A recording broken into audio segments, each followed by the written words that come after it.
Alright, so I'm giving this another try. This worked fairly well last night. I was able to see the comments and react to them and I thought it was a nice discussion. Sadly, the first 8 minutes of that video there was no audio, and so I went to go and edit out the first 8 minutes, and I accidentally edited out the remaining 2 hours and 20 minutes. So the uploaded video was correct for all of about, I don't know, 20 minutes, and then the edit created an 8-minute video of me talking to Jim Jesus and trying to make the system work and failing. So I'm slowly figuring it out. I have added some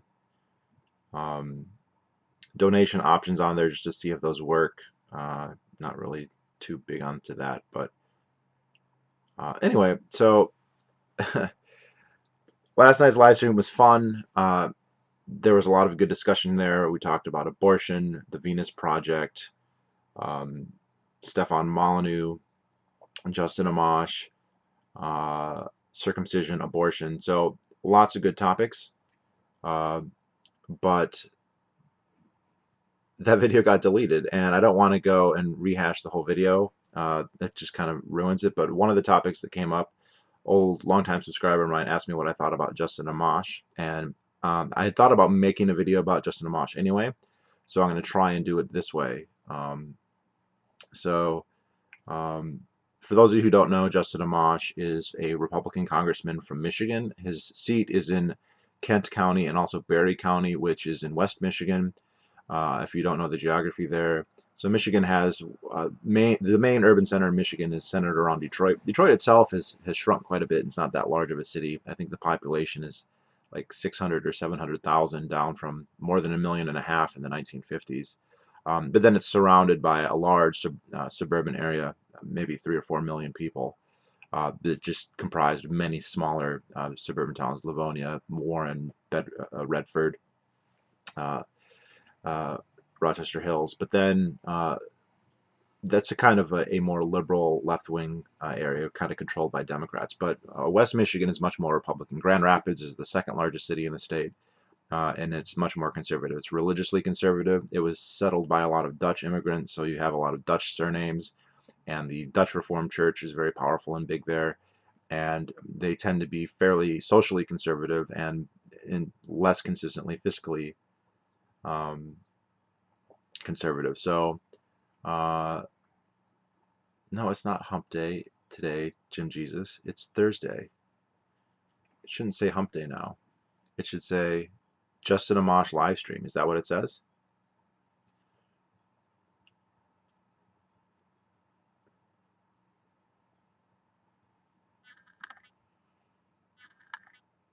Oh, well, let me go and change that. Boo, boo, boo.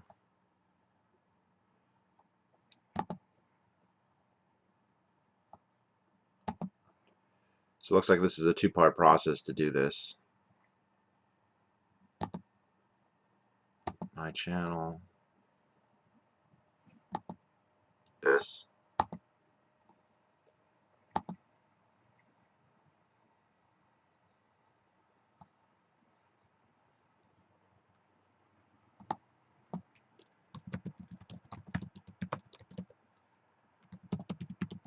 There we go.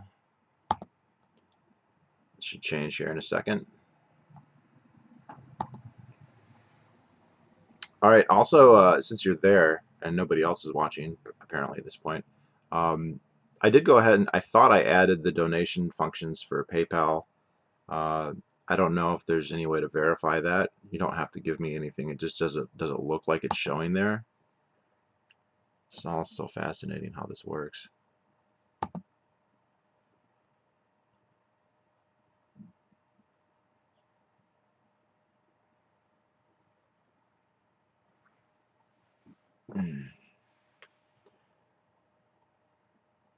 I was really disappointed because I uploaded that entire video, and because there were 8 minutes of no audio at the beginning, I decided to try and edit it out, and the process seemed pretty simple, and I thought I followed the instructions pretty well, and I did the exact opposite and deleted, the over 2 hours of actual audio video content and ended up with an 8-minute video of silence. So I just went ahead and took that down. So still a fun discussion, but only for the people who were there at the time, apparently.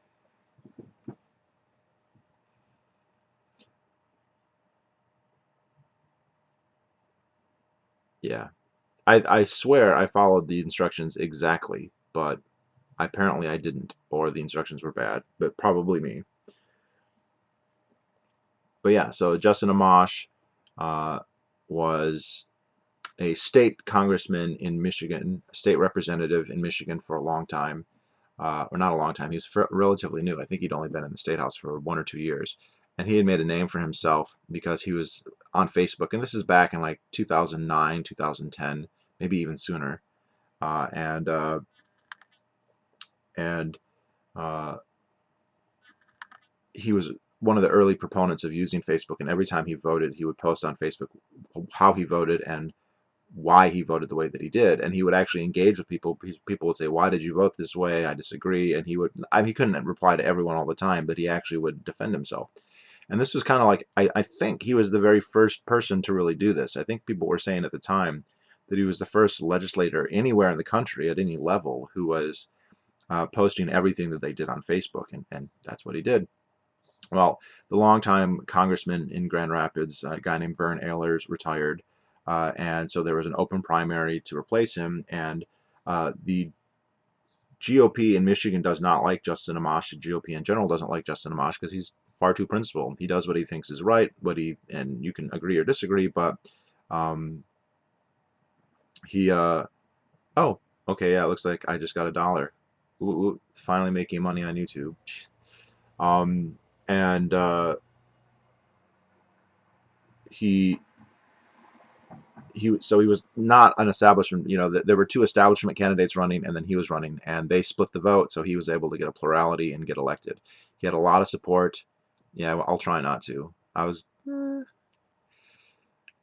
That's going to be gone today, basically. But oh, this is interesting too because it's showing people who subscribe, which I have not gotten subscription updates in like years. It used to be that every time you got a new subscriber, you get a little email, and that just hasn't happened in like 5 years. So that's cool. Uh, I'm I wonder though how many of these are libertarians and how many of these are like foreskin people, because I seem to be getting a lot of them as well. But anyway, so Amash gets into Congress. Um, yeah, I see it says a ticker. It says Jim Jesus, $1. And I think in the edit video, there's a way to see it. But foreskin people, yeah. Actually, it would be mostly people without foreskins who like foreskins anyway, or advocate foreskins. The intactivist movement is mostly people who aren't intact. It's mostly men who are cut. Um, how do I add it to the video stream? Is there a reason I would even want to do that though? I don't see why that should matter.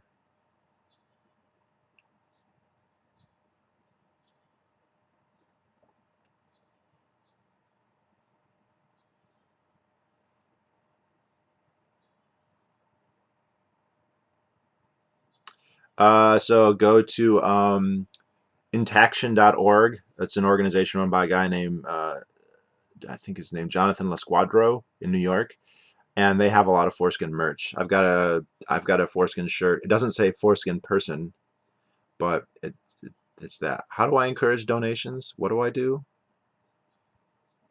Live actions. No, no, no. Recent events.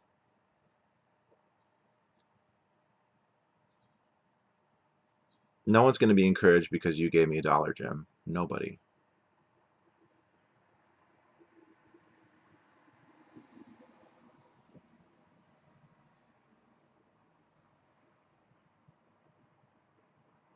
You'll show me before we live stream. Fair enough. Fair enough.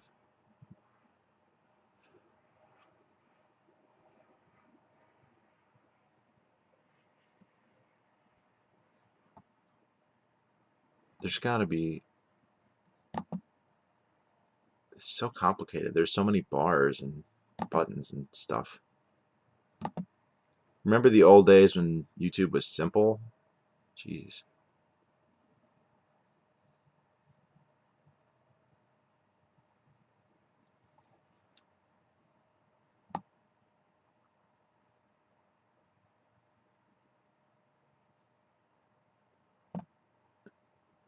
Wow. Sorry for the. I'm trying to take all this in and stopping my verbal abilities. But yeah, so should I even talk about Amash? Does anyone even care?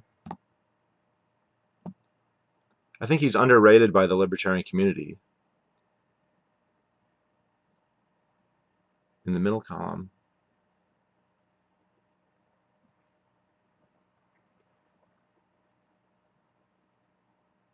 I don't see a middle column. In the middle column, hit the plus sign. Bring on Amash. 1 second. We'll figure this out first. Middle column.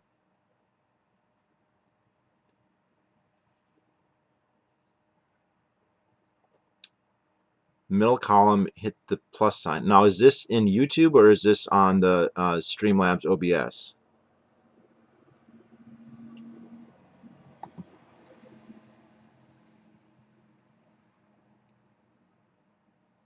Boop, boop, boop.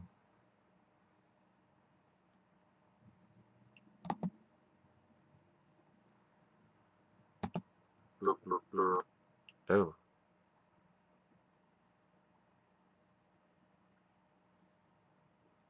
Oh, so I'm in OBS. Middle column. I'm in the live video, the live screen. Sources. Sources.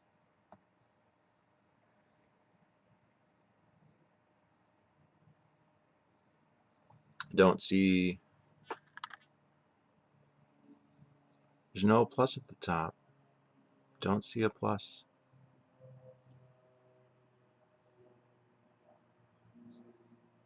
Giveaways, live action,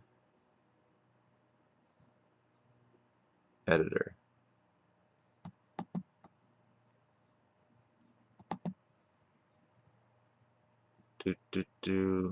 Okay, so I'm in editor. Sources. Oh, okay. Sources plus.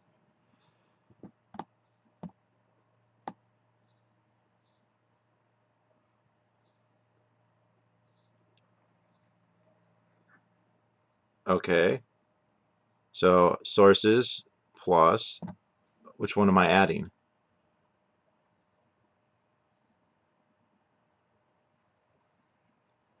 Donation ticker. Oh, there it is. Boom. Add source.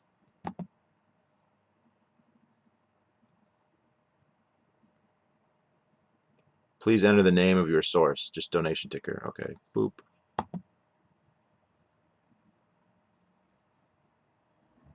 Boop, boop, boop.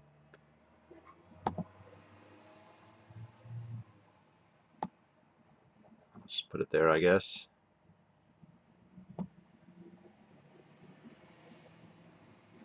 There we go. Thanks, Jim. Wow. I got to give you credit. I never would have figured that out. What's your birthday? March 25th. Guess the year. So anyway, so Amash got very lucky. It was just the perfect storm for him to get into Congress. Any normal election cycle, that probably wouldn't have happened. Young Americans for Liberty, Campaign for Liberty were just getting powerful. I remember getting lots of Facebook messages from all the libertarian youth college groups in Michigan at the time that campaigned for him very heavily, and they probably helped put him over. Um, he's very socially conservative. He's very he's got kind of the traditional, you know, he's married, he's got kids, he's from a big family. He seems to be sincerely Christian. For those of you who were interested about his name, he has a Palestinian Christian refugee father who was kicked out of Israel during the Nakba in 1948. Like, so literally the state of Israel evicted his father, who moved to Syria and met his mother in a refugee camp, although his mother is a Syrian Christian. They moved to the United States, I think, in the early to mid 70s, and his father, came to the United States with, I think, like $20 or $30 literally, and ended up working very hard, owning a hardware store, and becoming a millionaire. Now, their children were all born later after they had kind of already not necessarily become wealthy, but become, established. They weren't impoverished immigrants. And so Amash went to Grand Rapids Christian High School, which is the inexpensive non-Catholic Christian high school in Grand Rapids. So, by the time he was in high school, they could afford to do that. He went to law school at the University of Michigan, I believe, and he also studied in economics. So this guy was explicitly a Ron Paul protege.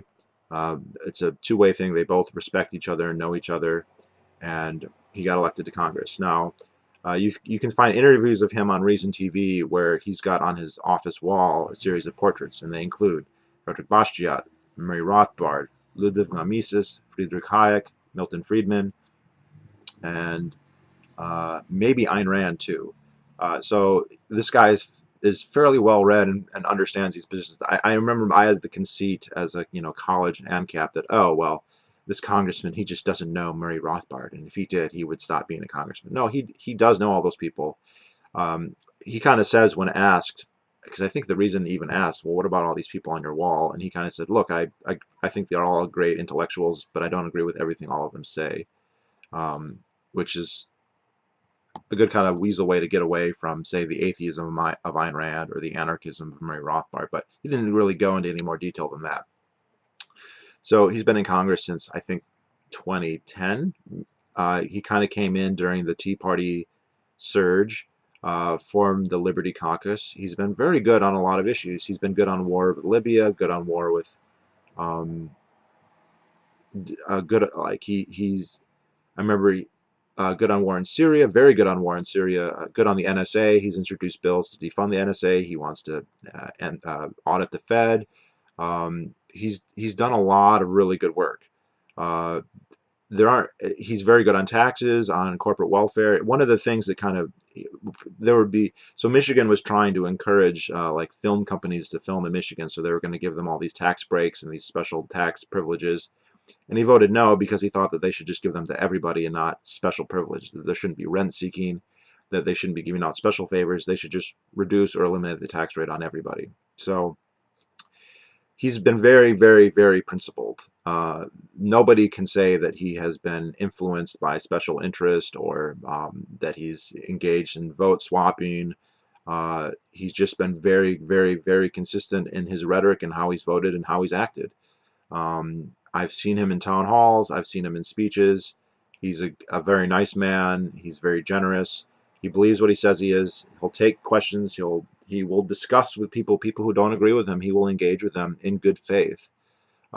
So, you know, I don't think that ideologically there's any space between him and Ron Paul. Ron Paul obviously had a longer career. Ron Paul's obviously done a lot more. Ron Paul has delivered 4,000 babies. He's got the most storied career.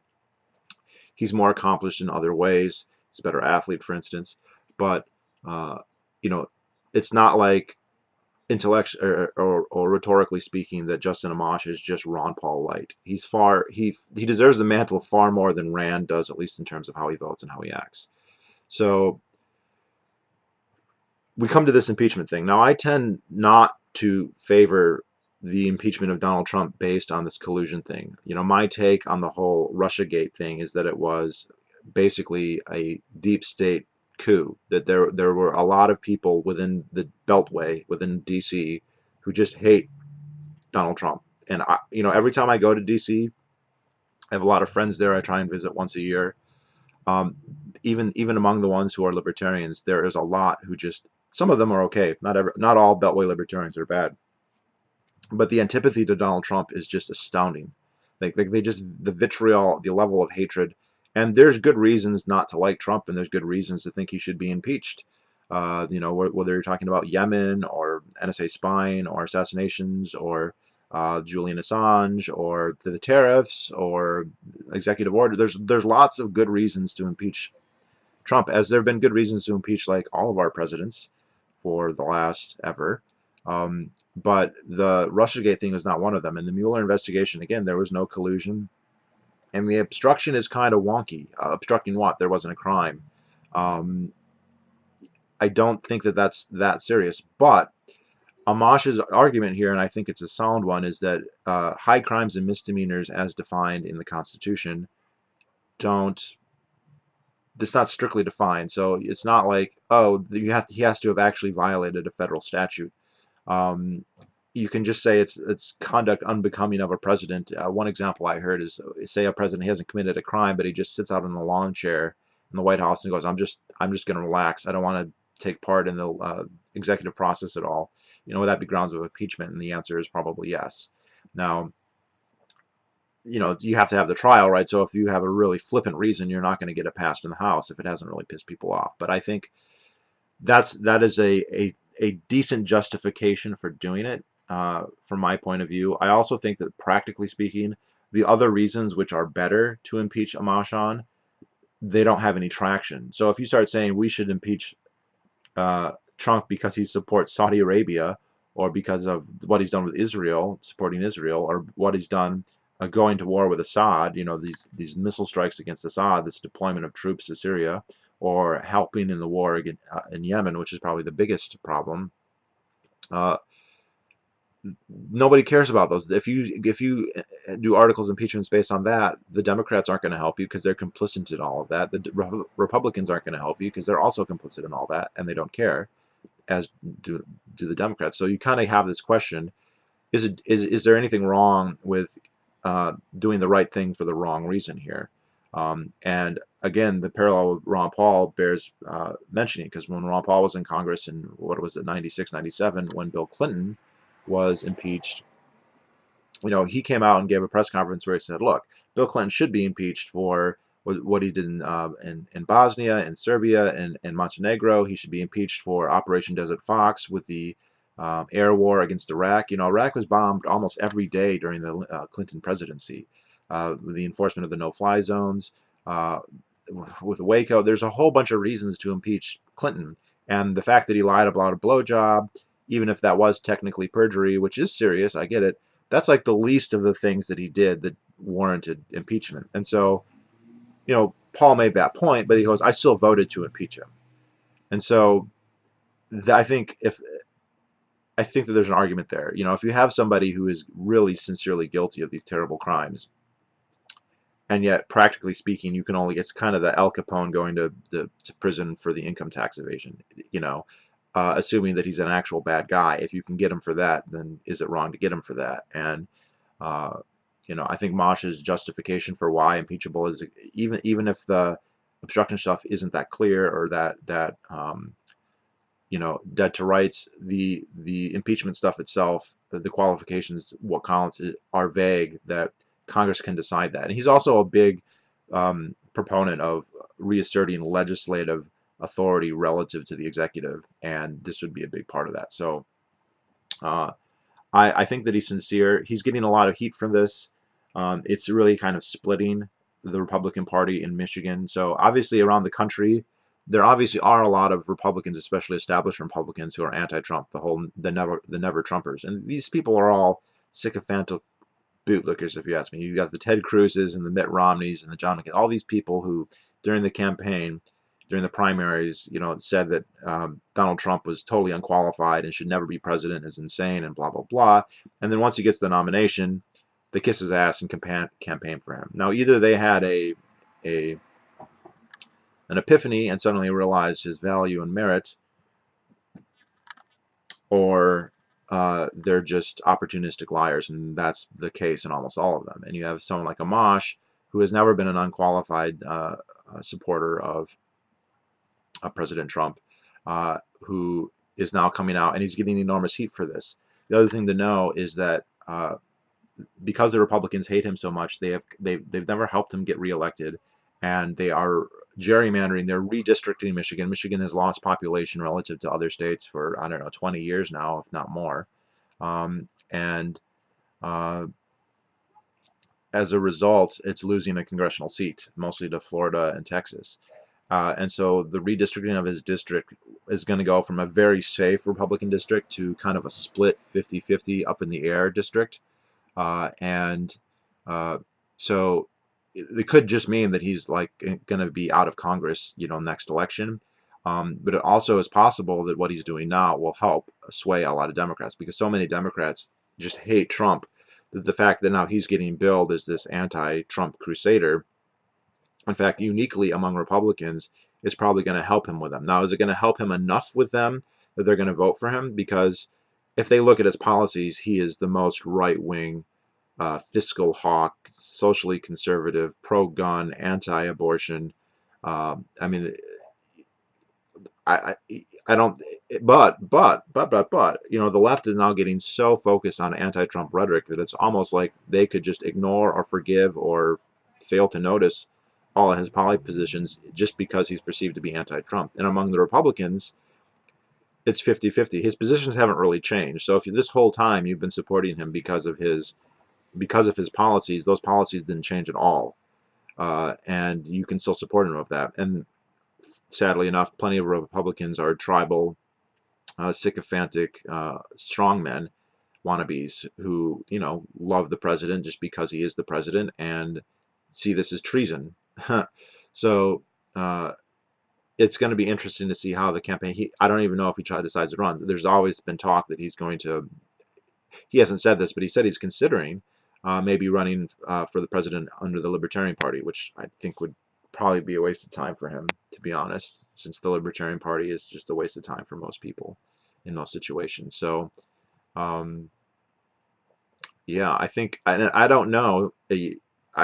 After praising all of how principled he is there a chance that there's kind of a cynical attempt to be like, hey, I need to appeal to Democratic voters, and this is the one thing I can do that can do that, right?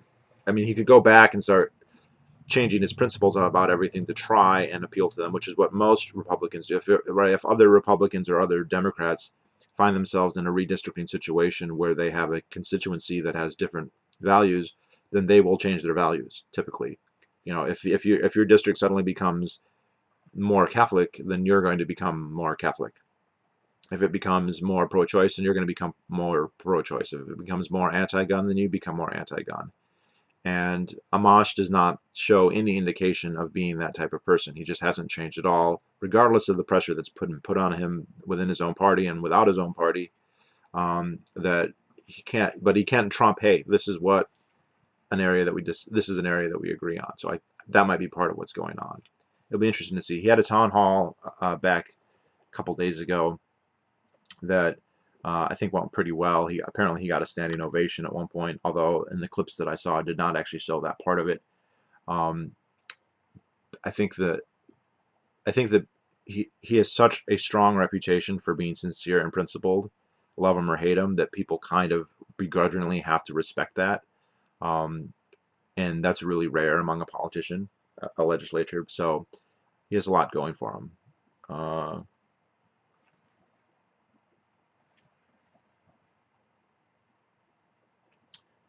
So what do you think about the OLC decision that a sitting president can't be indicted? Do you agree with that? I think the argument is that it would be too disruptive to the presidency.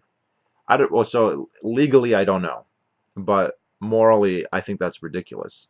Just the idea, it's basically saying the president is above the law. And in practice, let's be honest, that's been the reality. The president has been above the law. There are political forces around the country that are strong enough that the president can't ignore and that they have to take account of.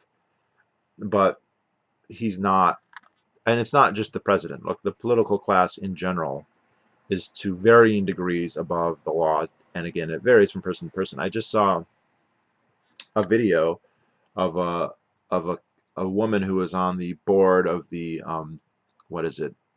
The Transit Authority of New York. She was in a board of trustees for the Port Authority, I think. And it was so strange because her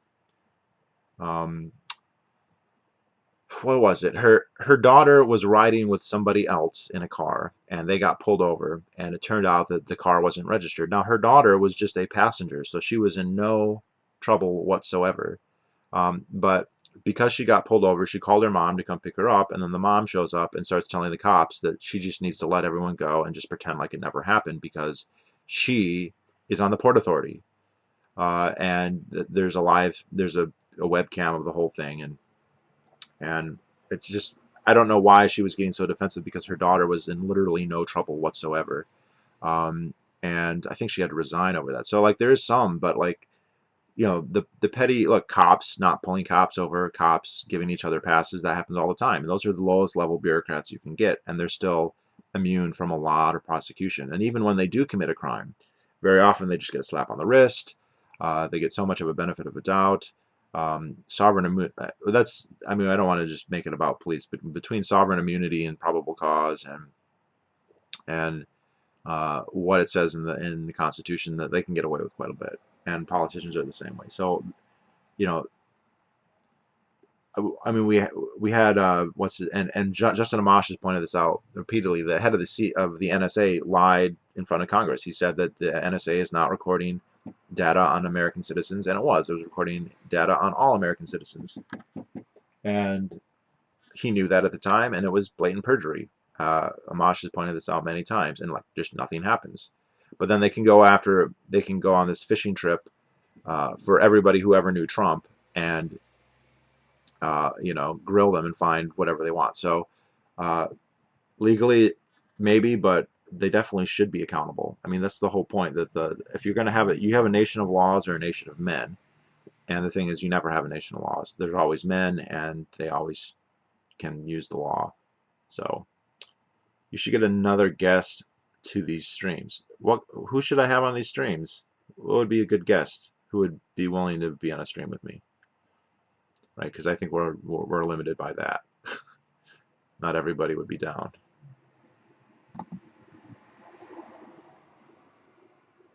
Do, do, do, do, do.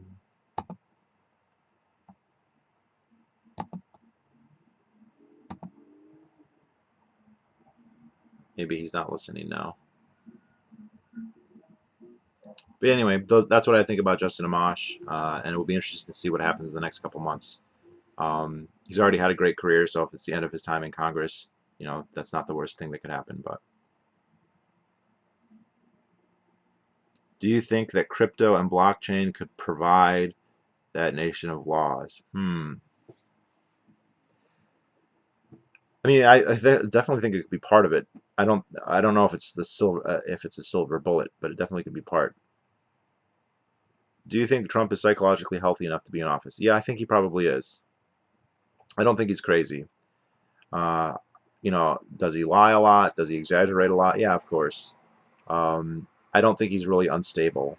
I don't think that you get to. He's actually shown himself to be quite cunning and savvy, at least in certain respects. Even if he's not principled, even if he's been wavering. I think there is good evidence. It's not conclusive, but there's good evidence that his instincts when it comes to, say, foreign policy are actually fairly good, and that he has allowed himself to be bullied or influenced by terrible advisors like John Bolton and the military in general.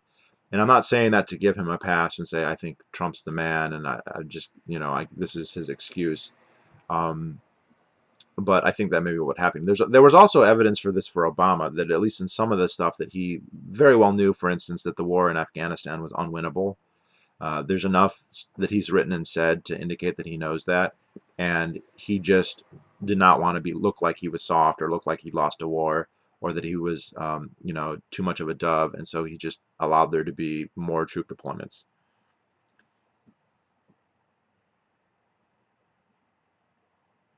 Do you think the relative lack of tribalism ultimately dooms libertarianism to remain a niche ideology? So, the argument there is that libertarians are not tribal, and therefore they can't. They're to disadvantage relative to social groups that are tribal. I don't know that it's true that libertarians are not tribal. I think everyone's tribal. Um, I mean, now that's true. There's a lot of infighting within libertarianism, but there's a lot of infighting within leftism as well. There's a lot of infighting within conservatism or the Republican Party. So libertarians can definitely be tribal, and they can be tribal in ways other than being libertarian, right? You can still be tribal with your church. There's a lot of libertarians who are very tribal about their religious affiliation or their work affiliation. You know, they're proud to be coders or they're proud to be the whatever. Um, yeah, okay, yeah, fair, and that's important to say. You don't have to say somebody is not tribal at all versus people who are tribal. It's if one group is more tribal than the other one, don't they have certain advantages? They do, but they also have certain disadvantages. And I don't know if we know where the balancing point is, right? If you're too tribal, right, that doesn't just mean, oh, you're super cohesive and you're super cooperative with each other, you're going to automatically win. It also means that you're super exclusionary from the benefits of cooperation with people outside your group. And that can be very detrimental. And so there's a balance to be had there. And so it's not like tribalism is just this thing that the higher it is, the greater your advantage is. Uh, yes, you'll have certain advantages, but there are also disadvantages that come with it. And I don't know what the like tipping point is. One of the things that I think that there is this tension between individualism and collectivism, and there are one thing I do think that some libertarians have gotten wrong is that they have become radical atomists.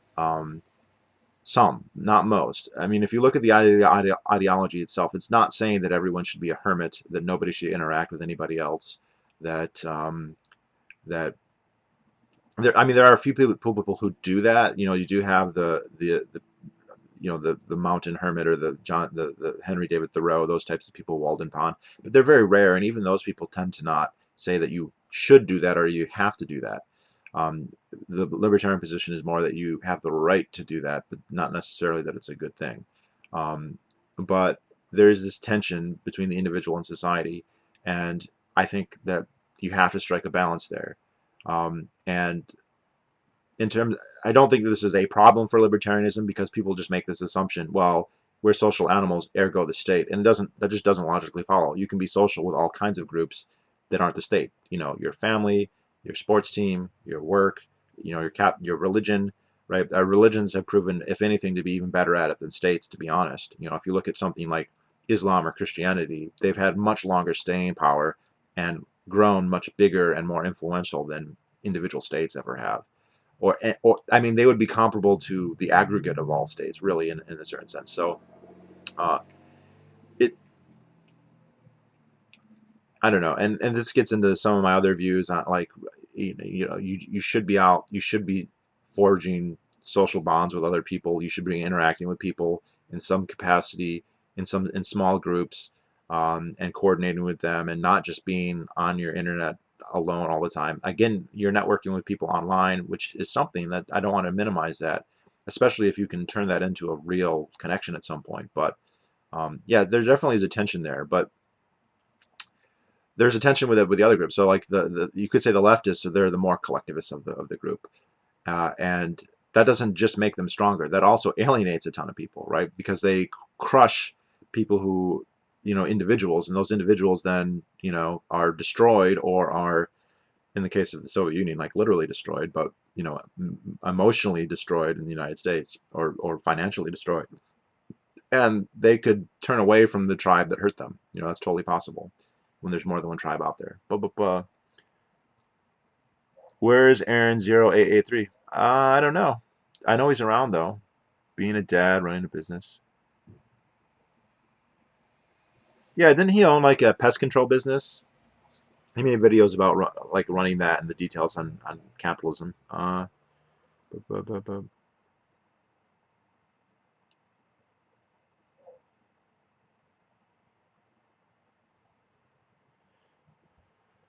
Too bad people believe that the lie that the government is more efficient at using social resources than the market. It's almost ubiquitous. Not all lies are equal. Yeah, there are just certain really big ones. There's certain just assumptions that that that for once, like that if you owe society, that you owe the state, right? If it wasn't for the people around you, you just wouldn't exist. Therefore, you owe taxes to Barack Obama, and that's just a huge leap.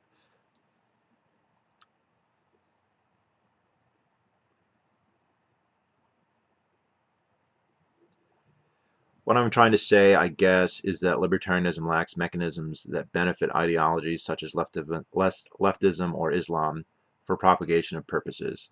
We don't really have a mechanism to prevent people from leaving the ideology for. Well, what's the so right? So we don't have a way to kill apostates. I mean, I I don't I don't know about that. Like when I read about, like, say, the communists, the Bolshevik Revolution, it's kind of interesting, like how that works, because that is similar in the senses that, like, Bolshevism wasn't like this popular thing.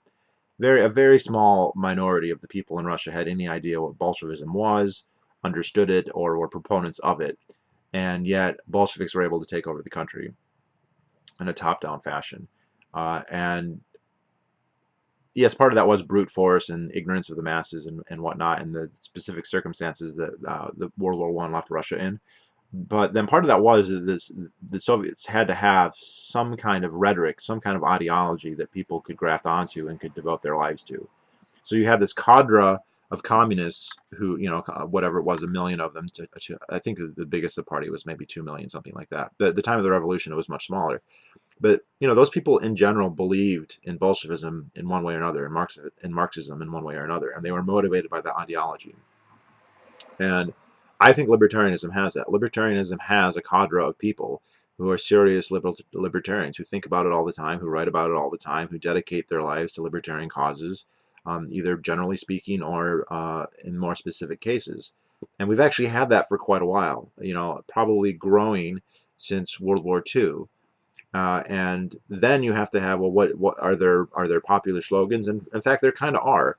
We've got the non-aggression principle. We have the taxation is theft. That's one that's becoming more and more common. That was this rare claim when I started on YouTube. That's something you didn't hardly ever hear, and now it's becoming. I mean, I was just watching Charlie Kirk on Turning Point USA. You know, he's a quick-witted debater, but it's someone I politically don't agree with, and he said some absolutely stupid things when it comes to Zionism. But then he goes, "I believe taxation is theft." Holy cow! That's a slogan that people can get on board with, because everyone fucking pays taxes, and everyone pretty much hates it, including the liberals who virtue signal about how much they pay. Uh,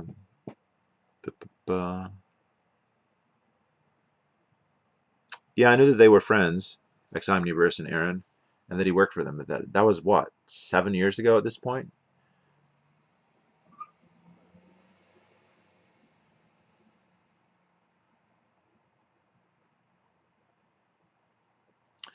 Yeah, Broken. I'm not saying you don't have a point. I'm just wondering. It's been weird because libertarians have kind of had this staying power as this minority status kind of thing. Um, it's also weird too is that libertarian rhetoric is kind of fueling the other political parties, the other ideologies. So this came up in the abortion debate, but like libertarian arguments in favor of abortion, evictionism and the body property rights in the body, these have kind of supplanted the traditional pro-choice arguments that the movements have. And I thinking about it, the only explanation I have is that the libertarian arguments are just better. And the same token, when conservatives, when right-wing people, whether they be Republicans or just conservative, or when they have debates, when they argue with leftists, they are bringing with them their best arguments, the stuff that works, is non-hypocritical, is the libertarian arguments. If they come out just saying, well, socialism is bad, but I love the military and I love the police, which a lot of them, that doesn't get near as far as, like, look, the government is potential tyranny, or is tyrannical, and it's wasteful and it's bad at doing everything. So it's kind of interesting that so much is the wells. There's so much of an intellectual wellspring that kind of for both sides. I feel like we're getting poached. Uh,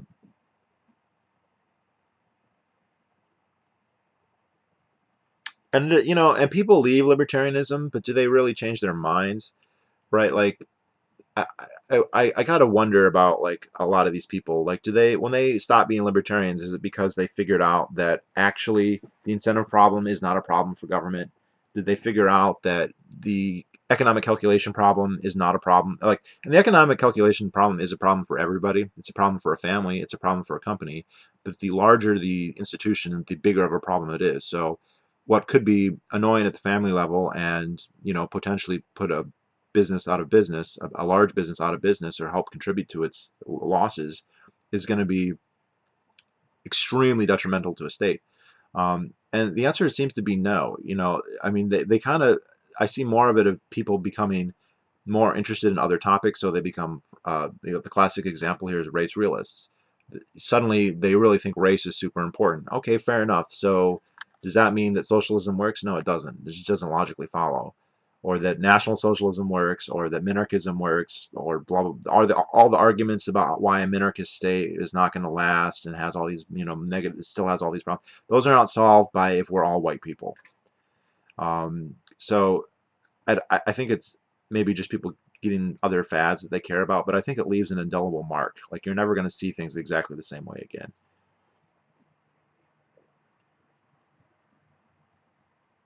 Yeah, a lot of leftists become very libertarian when they need to argue certain points. So do a lot of rightists.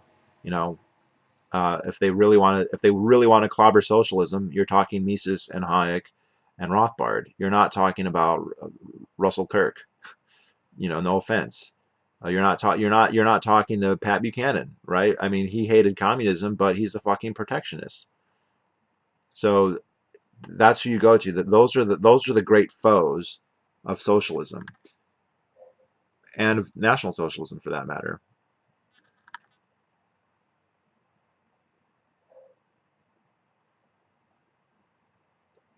If you were forced to vote, would you vote for a progressive with a strong anti-war position, or a libertarian who is very pro-war but libertarian on domestic issues? So let's just assume, for the sake of argument, that these are candidates who are then going to enact policies along those lines, or have the power to enact those, because practically speaking, the views that they have may not work. But I would go in that case with the progressive with a strong anti-war position, because I think that's the most important issue. And I think that, I mean, it would be harder too if you were saying, and that's going to be how it is forever, and we're going to have a progressive socialist economy. Well, I would pick living in Sweden versus the Third Reich. So yeah.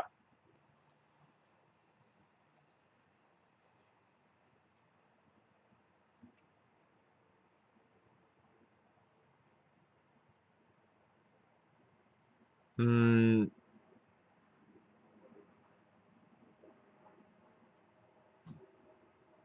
I changed because I realized that not picking up the gun of the state leaves me at a disadvantage relative to my political enemies. Well, you can always get your own guns. I mean, there's always that. Um, and I don't, as long as there's a state, the gun's going to be, but they actually want to use big government to hurt their enemies. And, that was 10 years ago, and they had 8 years of Bush, and now they have Trump. And it's not like the left has been defeated. Far from it. Um, you know, and as long as that power is there, there's the incentive for others to wield it and to go for it. And then if your only defense is I have the degree that you have influence in the state or power in the state, then you're defenseless once that's gone. If you put all your hopes into Donald Trump, and again, I think this is just it's just totally misguided. Again, I said this in the live stream last night. You know, when I was still a minarchist back in college, and I was watching this cable television evangelical conservative Joe Sobran, Ron Paul. And by the way, he was the person who introduced me to Ron Paul. He said, "Look, George Bush for a couple years there, I think it was 2 or 3 years, had the majority in the House, majority in the Senate, the majority of the Supreme Court, and the executive. So what's that? That's called a clean sweep. You can pass any law, repeal any regulation and any tax, and they didn't repeal a single law. They didn't repeal a single tax. They didn't destroy a single regulation. Taxes went up. Regulations went up. We got Medicare Part D. We got Patriot Act. We got, never mind the wars in Iraq, the wars in Afghanistan, NDAA, uh, you know, assassination lists, kill lists, all this stuff. you know, big wealth stimulus checks, uh, big spending, right? So what you're going to get the gun and what you're just going to go crazy with it. Same with Trump, same with all of them. Gosh, the only time that you know you slow it down is if you have one person in power and then you have a different party in Congress that really hates them, and then you get a little gridlock and it kind of slows things down a little bit. That's the only thing that really does it. It's never going to be this. I mean, I don't want to say never, but it just, practically speaking, it doesn't seem like you ever get this situation where they cut it back. Even when there are big gains. I just read a book on McCarthy. You know, the Republicans, after 25 years basically out of power after the Great Depression in the early 1950s or late 1940s, suddenly came back to power, and they didn't do shit.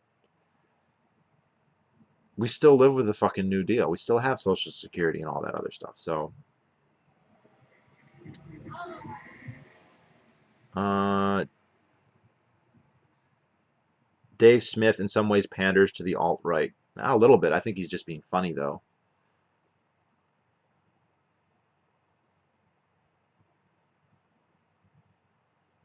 What do you think about privacy-based cryptocurrency? I don't know anything about Monero specifically. I think there's a lot of potential. You know, the trick is you have to have something that is secure, but then, you know, is usable, and that's not easy to do, but it's probably technically possible. The thing you have to be very aware of, though, is that there's a market demand for such a thing, but there isn't a lot of technical expertise among the people demanding it to judge whether a given coin, Monero, for instance, or dark coin or dark bit or whatever, bit crypto, there's probably hundreds of them, to actually assess whether they are actually good currencies or actually private. And so uh, there's a lot of pumping and dumping that goes on, because they know if we just have a coin that's name infers or implies or makes explicit that it's a secure anonymous coin, well, then a lot of people will want to buy it, and so that will happen. The people who create it will make money, and you get this, or it's very typical, you get this spike and then a crash. And it's less than, you know, like 5% of the coins that have any kind of staying power beyond that initial pump and dump. And so if you lack, and this is a general problem with cryptocurrencies, if you lack expertise and the time to assess them, then you know you're not really investing in cryptocurrencies. You are completely gambling in cryptocurrencies. And um, I think it makes sense if you are in such a position. Hey, you can gamble if you have money that you're willing to gamble with. Then sure, you know, if you can risk $100 or $1,000, knock yourself out. No big deal.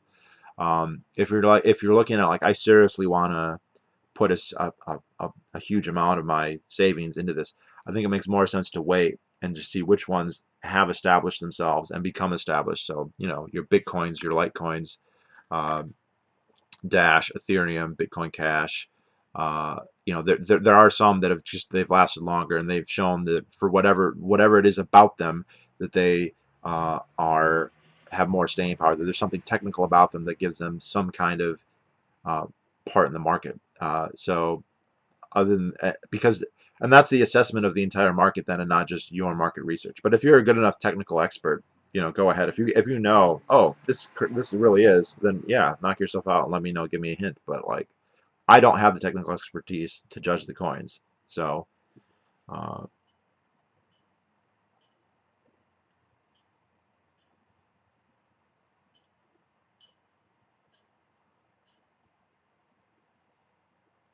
I've heard people on the left tell me that socialism, yeah, because I like roads, police, and public schools. The irony is that things are massive problems. Yeah, this is their really snarky comeback. Oh, but you ride the roads, you hate taxes, but you like the roads. Well, I don't want the government to have a monopoly on those things, and they're horribly mismanaged.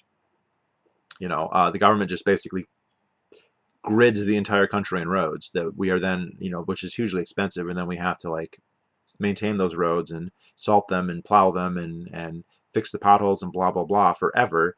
And it's just a whole bunch of ribbon cutting jobs programs, you know, to it's a gigantic boondoggle. It's enormous waste. I think that the country is probably wasting. I wouldn't be surprised if the amount we were spending on roads is more than double what it needs to be, or what it would be in a market economy, where you would have basically there'd be a premium on having high volume on low mileage, right? The fewest roads accommodating the most passengers is going to cause the most run, and then you'll have uh, you won't have just let's just make a grid across the whole country. You know, the standard grid of much of the country, if the topography allows, is to just have roads every mile intersect north, south, east, west in a giant grid, regardless of where people live or what they do, or even more than that, with more intersections than that.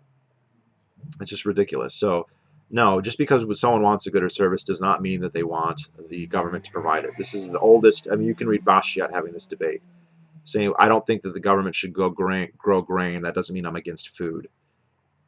It's just a really stupid argument. But they think it's really clever. And I've seen like the really clever ones, the super clever leftists, because it's more tactically makes more sense, is will be like, well, if you're against the socialism, then you must be against the military, because correctly, the military is a socialist institution. And so many people on the right are sycophants for the military, but it doesn't work on me. So the military is socialist, and that's one of the main reasons the military sucks. It's probably the main reason the military sucks.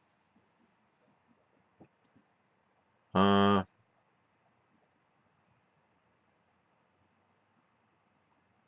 I think libertarians make coalitions with some conservatives and liberals who support some of their positions because not many people want to be pure libertarians. Well, that's practically what happens. If you want to get anything done, you kind of have to make an alliance with the majority. Uh, are you going to do more live streams? I think so, but we'll see.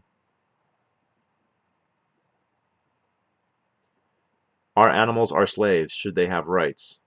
Um, so I think that there's an argument to be made that they have some rights, but they're not the same as humans. And so I don't know if slave is the right term,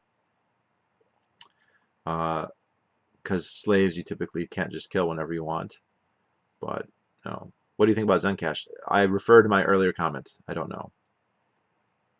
It's over 9,000. What?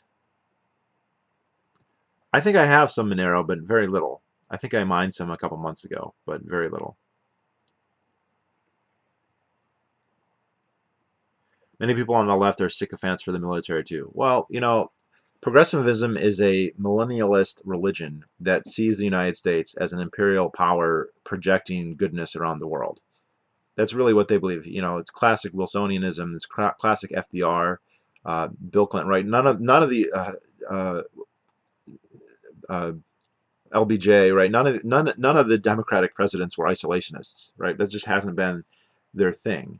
Um, you know, and they can always, oh well, I don't want to go to. It's weird. Like some of them would like criticize the Afghan war. Like I don't want to go to Afghanistan to fight the Taliban or to get Osama bin Laden, but I do want to go to Afghanistan to spread women's rights. You know, one carpet bomb at a time. It's very silly. But they have a will to power. They want to have a powerful institutional state that can implement their worldview. Now, they're delusional because they think that they're going to be the ones implementing it, right? That the state's going to be an avatar to their will, and that's just not the case for all but a handful of the most politically powerful. But it's funny, people will make justifications for the state on the assumption that it does what they want, even though it's not going to do what they want, and they're not going to have that kind of influence. I use this term the chalice of desire. People just kind of project what they think an ideal state will do or should do, and then justify a current state that does not and will not do any of those things based on that. It's just really ridiculous. Um, and but yeah, they have to have a state. You know, the Venus Project, right? So these are the most leftist, most new age, uh, you know, counterculture, peaceful parenting, whatever. But at the end of the day, you either assume that there's 100% unanimity and every single person in the world agrees on every single point, or if you're going to have a world plan that organizes and distributes and manufactures all resources, if you don't have 100% disagreement, you must coerce the people who do not disagree or who do not agree. You must coerce the property owners who do not submit to the central plan.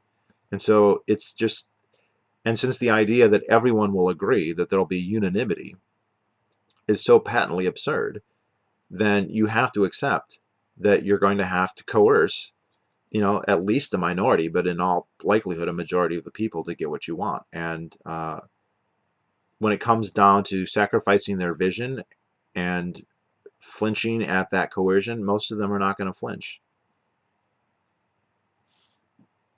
And that makes them really scary. It's not, that's why, it's hard to, oh, they're cute leftists. Like, no, what they are going to be mass murderers if they're going to accomplish what they say they need to. Why do you think mainstream libertarians don't seem to ever talk about state involvement in the transgender issue? Well, part of that is the quote most famous, most mainstream libertarians were dead before transgender was like a thing. And so, and to a large extent, they kind of defined the narrative. So the Rothbards and the Milton Friedmans and the Hayeks and the Miseses, they didn't write about transgender rights, or because that just wasn't a thing. I don't know that it's true that current libertarian writers don't talk about transgenderism, and I'm not sure if there's like a coherent, clear libertarian perspective on the issue. My entire take on it is that it's just been a huge demonstration on how important it is to have freedom of association, and how abolishing that just entails a political battle about a whole bunch of stuff that really should be between two parties and not the rest of the society. Oh, you don't see any of them call out the fact that some states literally kidnap your children and put them on hormone therapy. What? Okay, so I've heard about this. I've heard about this like in Canada and like maybe Sweden. So uh, I don't know if that's happening in the United States. I think in the United States there's more debate of, can parents force their children to do this, or put them? Is it ethical for parents to put their children onto hormone therapy or whatnot? Um, in terms of the state, I mean, if the state is doing, if the state are going and taking children away from their parents and saying you have bad parents because, and I've heard of that happening, I think in Sweden. Again, I might be remembering this wrong. Um, it is part of a more general topic of just the state viewing children as their wards and as their property. Um, and, so it could take them and force them to get gender reassignment surgery, but it also can just take them as it does and force them to go to public school. I mean, there's a good article about Sweden called like the Iron Fist Behind the Velvet Glove, about a family that tried to homeschool one of their kids. Uh, I think it was an interesting situation. Like they were diplomats and they were going to go to Bengal or whatever, and they wanted to teach their son to speak Bengali, and they got permission. You need to get permission from the local school to do that, which they did. And then like social workers decided that wasn't okay, and they not only did they take the son from the parents, when they allowed them to meet the son, they instructed the parents, you have to tell your child that you are glad they're in foster care and that they're not with you. You can't say that you're trying to get him back, which is just macabrely bizarre and I mean, frankly disturbing. But uh, I don't know why. Maybe it's just not that well publicized because it's not happening that often. Uh, I think that most people would say that it's not okay for the state to do that. I don't know that there's any libertarians who would think that the gender identity of a child gives the state the right to do that, but could be wrong. It's not just Norway. Lots of states. The U.S. will do that too. I mean, you can get CPS can show up to anyone's house that has kids, and if they decide to be interested, they have a lot of cards in their hand. And if you're not powerful and can lawyer up or very savvy, you're in danger, no matter what. Even if you're not trying to give them transgender. Uh, let's see.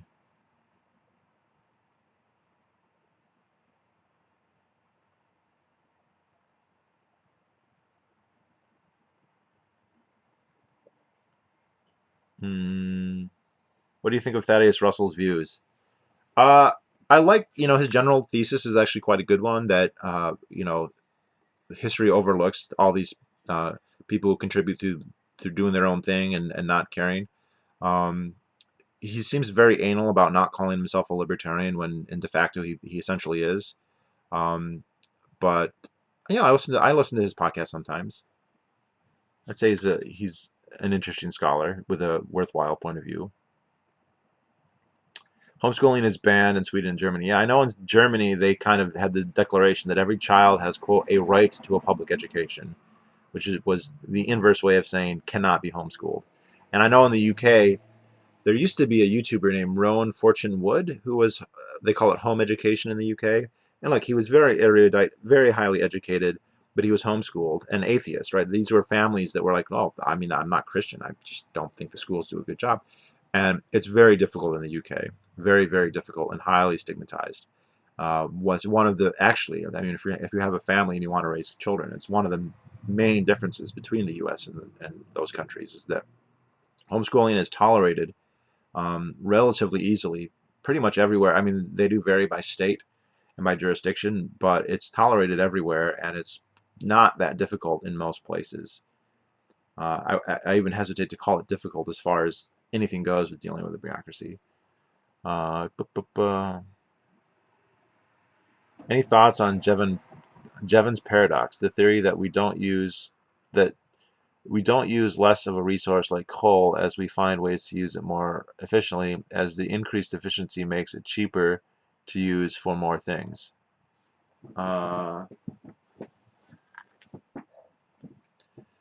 I don't know that that's empirically true. Um, I think it just, and I also don't know if that's, there's so many variables, right? Let's say you become more efficient at using coal, but then over time, just the things we use coal diminish, or we find other alternatives to coal. And there's so many things that go into the demand that I don't know that you could really prove that. So I never look. Chick-fil-A doesn't exist in the North, so I never eat at Chick-fil-A. I think I've been to one in my life. I don't have any problem with. I mean, I wouldn't have a problem doing it, but they're just not a thing. Definitely pizza, 100%.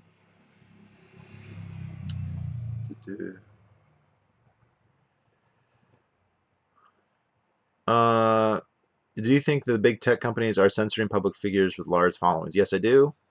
I think that's pretty non-controversial. And I think that I wouldn't worry about it if we had a free market, which we kind of do when it comes to tech companies.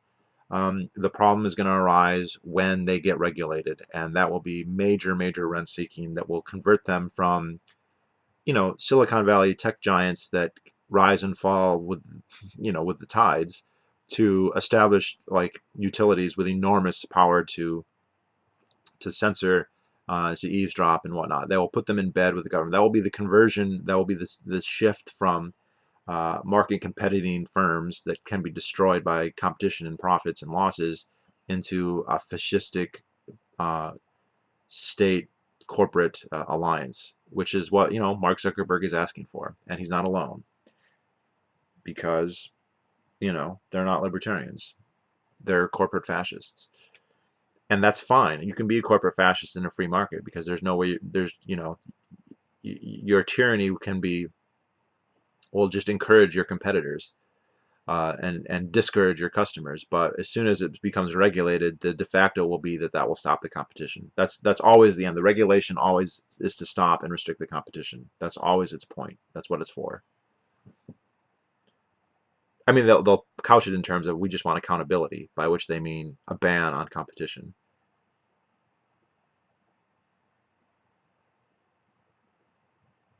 Hello there. What are your views regarding children and consent, and what books would you recommend reading this? When you say children, what do you mean?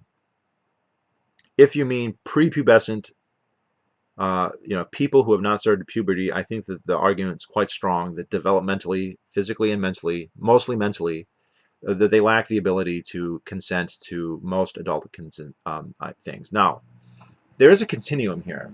There is a point in your development when you are able to consent to kissing somebody. That point comes before you are able to consent to having sex with somebody, and that point comes before you are able to consent to, say, getting married, right? I think one of the fallacies, one of the problems with the age of consent laws is that it kind of frames the issue, and people think that there's this period where there's nothing, that you have no rights, and then on a certain day you're just suddenly enfranchised with everything. And I just think that that is not an accurate description. The capabilities of a person rise uh, through childhood, through early childhood, and then they start to skyrocket into adulthood, right? A child does lack a lot of the mental abilities of parents. Now, they might be able to consent to very simple things. Can a 8-year-old child consent to receiving a gift? You know, maybe. Can they consent to hugging somebody? Yeah, maybe. Can they consent? There's lots of things that they could consent to conceivably. But as soon as you start to get into more complex things, the answer is no. Can they consent to sex? No. They just don't understand the risks. They don't understand what it's involved. They can't cope with the emotions, blah, blah, blah. Once a child starts to go through puberty, I think they rapidly cease being a child and become an adult. A young adult, sure. An adult who maybe lacks a lot of experience, sure, which isn't an argument to keep them inexperienced forever. Right? There's kind of this catch-22 of, a teenager can't make decisions because they don't have any experience, and so we should ban them from having any experience. And, so a 17-year-old can't have any experiences, so an 18-year-old can't have any experiences, so a 19-year-old can't, and blah, blah, and it goes on and on, and you end up extending childhood. And lo and behold, we're actually doing that right now. That's been ongoing now for about a century, and the results have been quite detrimental. So I think that there's gradations. You're going to have people who, after they go through puberty, are going to be competent enough to drive, and it's not all going to be the same age for everybody. And there's going to be some of them who are going to be competent enough to kiss and to have sex, and it's not going to be the same age for everybody. I think that there probably are 13 and 14-year-olds who can consent to having sex, and there's 13 and 14 and 15-year-olds who can't. There's 20-year-olds who can't consent to sex because they just don't have the competence to do so, or can't consent to getting married. But then there are younger people who can. But if we're talking about the classic things that people dispute, having sex, getting married, having a job, signing a contract, being able to vote, these are things that I think are rightly associated with adulthood, and that is something that it starts to happen after puberty. It doesn't happen like the very first day your pituitary gland switches on. It doesn't mean that you can do it then, but it means your abilities are rapidly approaching that, and I think it varies from individual. And a good book is Teen 2.0. That's the go-to book on that for anyone who's interested. I've done reviews on it if you look on my YouTube video, Teen 2.0.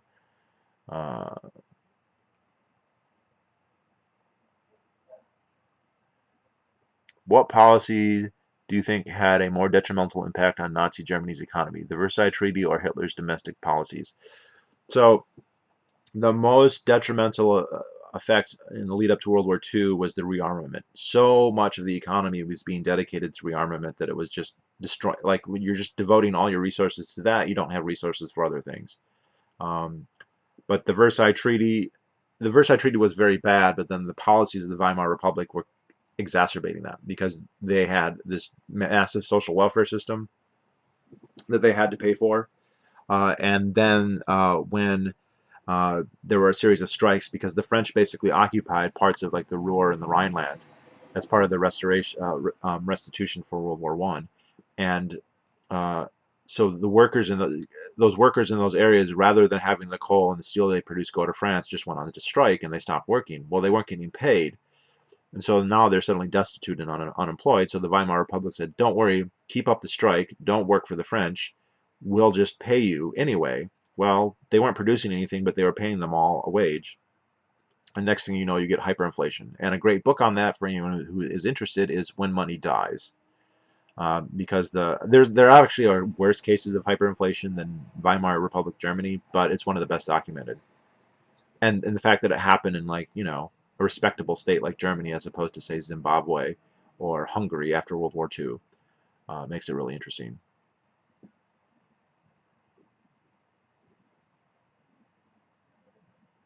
Do you follow the Assange situation? Not very closely, but I think it's pretty ridiculous that he's being charged under the Espionage Act, and it's also ridiculous to say that he's a Russian's agent and all that other stuff. So I hope him success in his trial. I'm assuming that there will be lots of skilled legal people willing to come to his defense if he doesn't have the funds to do it himself, which I think he probably does.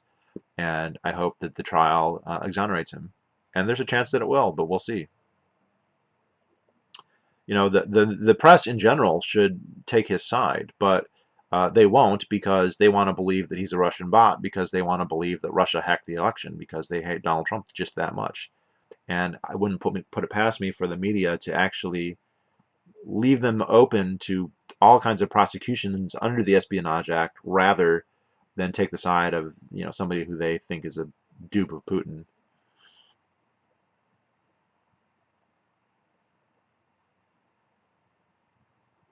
Will Duce win the trade wars against China, or will the Celestial Kingdom come out on top? Well, it's a communist dictatorship, not a celestial kingdom. I think that China is actually in a much more precarious place than people think. It's a terrible country. The government there is awful.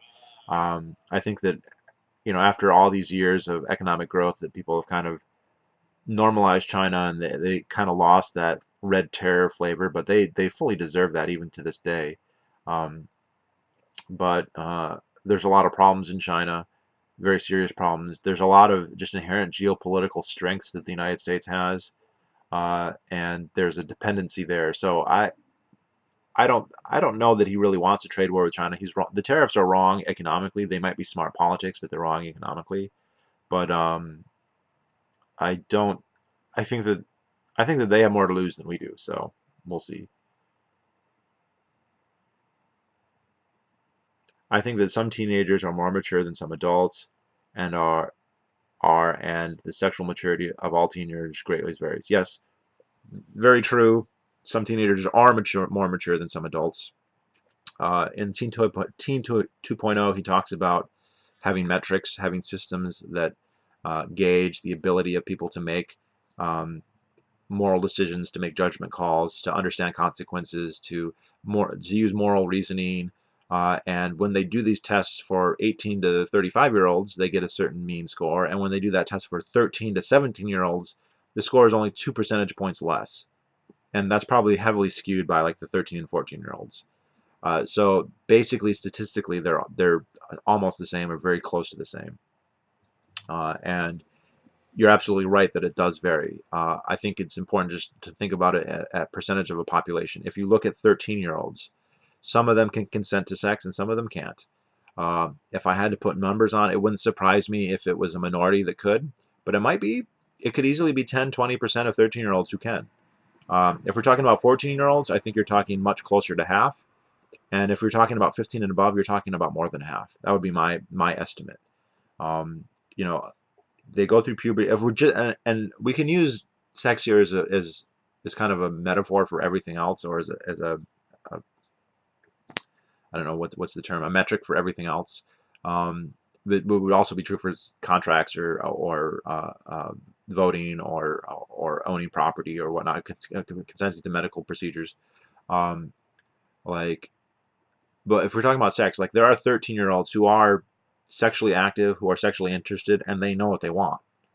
Uh, I had an interaction not with a 13-year-old, but with a man who is now I think he's about 30 now. This friend of mine in the UK. And he said the first time he had sex, he was 13, and the man he had sex with was 32. And, people hear that and they go, oh my God, that predator, that horrible sexual predator. Well, yeah, he was a sexual predator. He blackmailed this guy. I mean, he'd started talking to this guy online. And when this guy said, hey, you are too young for me, I am really not comfortable with interacting with you. He said, if you don't have sex with me, I will blackmail you. I will call your wife, I will call your work, and I will tell them that you're a pedophile. And so he blackmailed this guy into fucking him. And he said it was the best experience of his life. He loved it. It was so fun. He's so happy he did it. He learned how to bottom. So, you hear a story like that, and this is the guy telling me the story, and I don't have any reason for him to lie. And I've heard stories like that many, many times. Uh, and it wasn't like he stopped being gay. He's been gay ever since then. He's still a bottom, 20, 30 years on. So as a 13-year-old, he clearly knew what he wanted. He clearly had the mental ability to coerce an adult into making that happen. And the idea that like, oh, he's just poor, helpless child who doesn't know. No, he did know. No, there are other 13-year-olds who definitely don't. There are other 13-year-olds who definitely can't make those decisions and aren't looking to make those decisions. So I'm not going to generalize and say because he could or because some percentage of them could that they all can. I don't want to do that because it's not true. But I think people are in a lot of denial about how many kids have sexual desires and sexual activity. It's kind of a cliche to, oh yeah, horny teenagers. Yes, many of them, not all, but many of them are, and they're out there. And you know, these laws are putting them at risk and they're putting everyone else at risk. Or a more germane thing is just like the child porn laws, because basically all teenagers have smartphones, and basically all of them are sharing nude images of themselves and their friends, which make them all guilty of like the felony of child porn. And that's just, you know, that's the situation. That's the reality of the world right now. Uh, bu- bu- bu-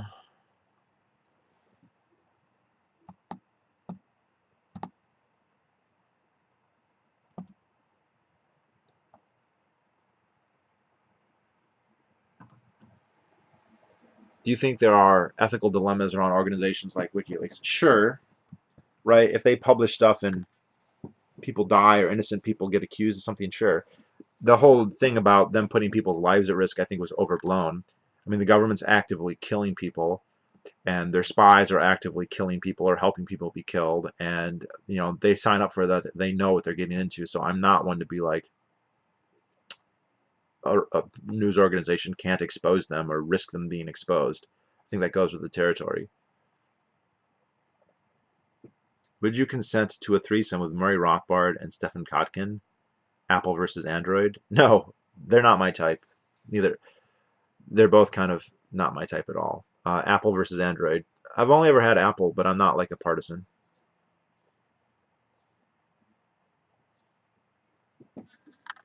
Just walk past my window.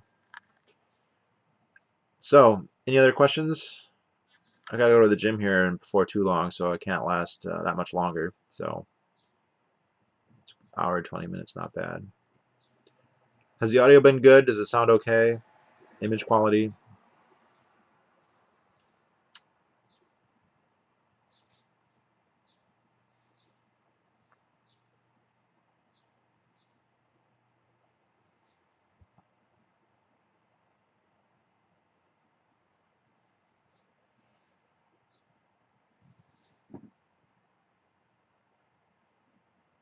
Aw, thank you, RK.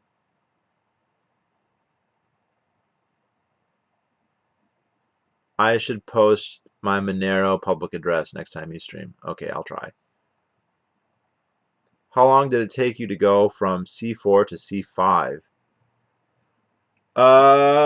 So that's a good question. How do I say this? A, it's debatable which one I am.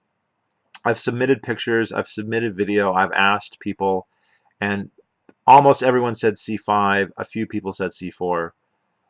So there's a question there. I I don't know. I don't know when I got to C4 or C5. It's just been so gradual and so slow. Um, I started act like the first time I ever tried to restore was in like the summer of 2013. And I tried a TLC Tugger, and I just could not get it to reliably work. So I doubt I had any progress then because I gave up after like a month. Then I started like consistently doing it with the DTR in April of 2015. That was after I took a shower with a hockey team and saw a couple of really hot, intact men. And I don't like to just be jealous of people. I want to, if there's something I can do to change myself to get what I want, then I'll do it. So that's what kind of motivated me to re-begin. So we're talking about that April of 2015.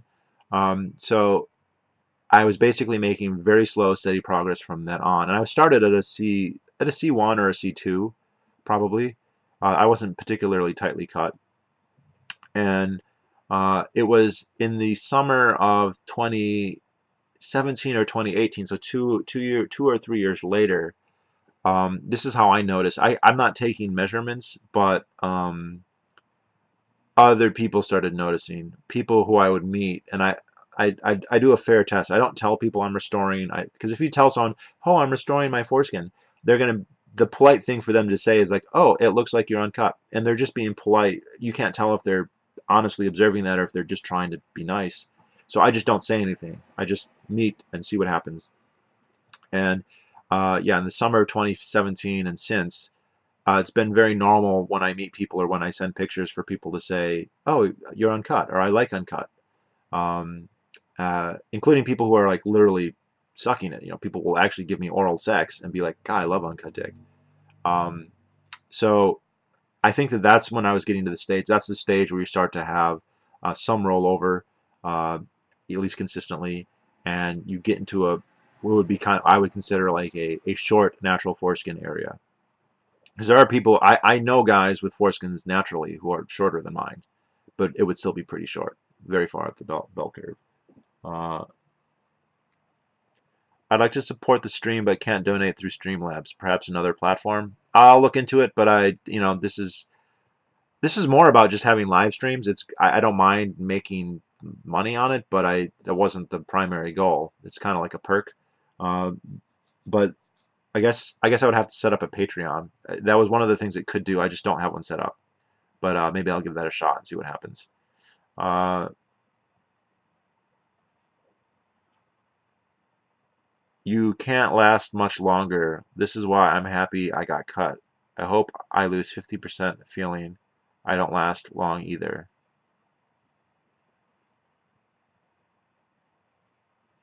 Was there a question in there, Peter?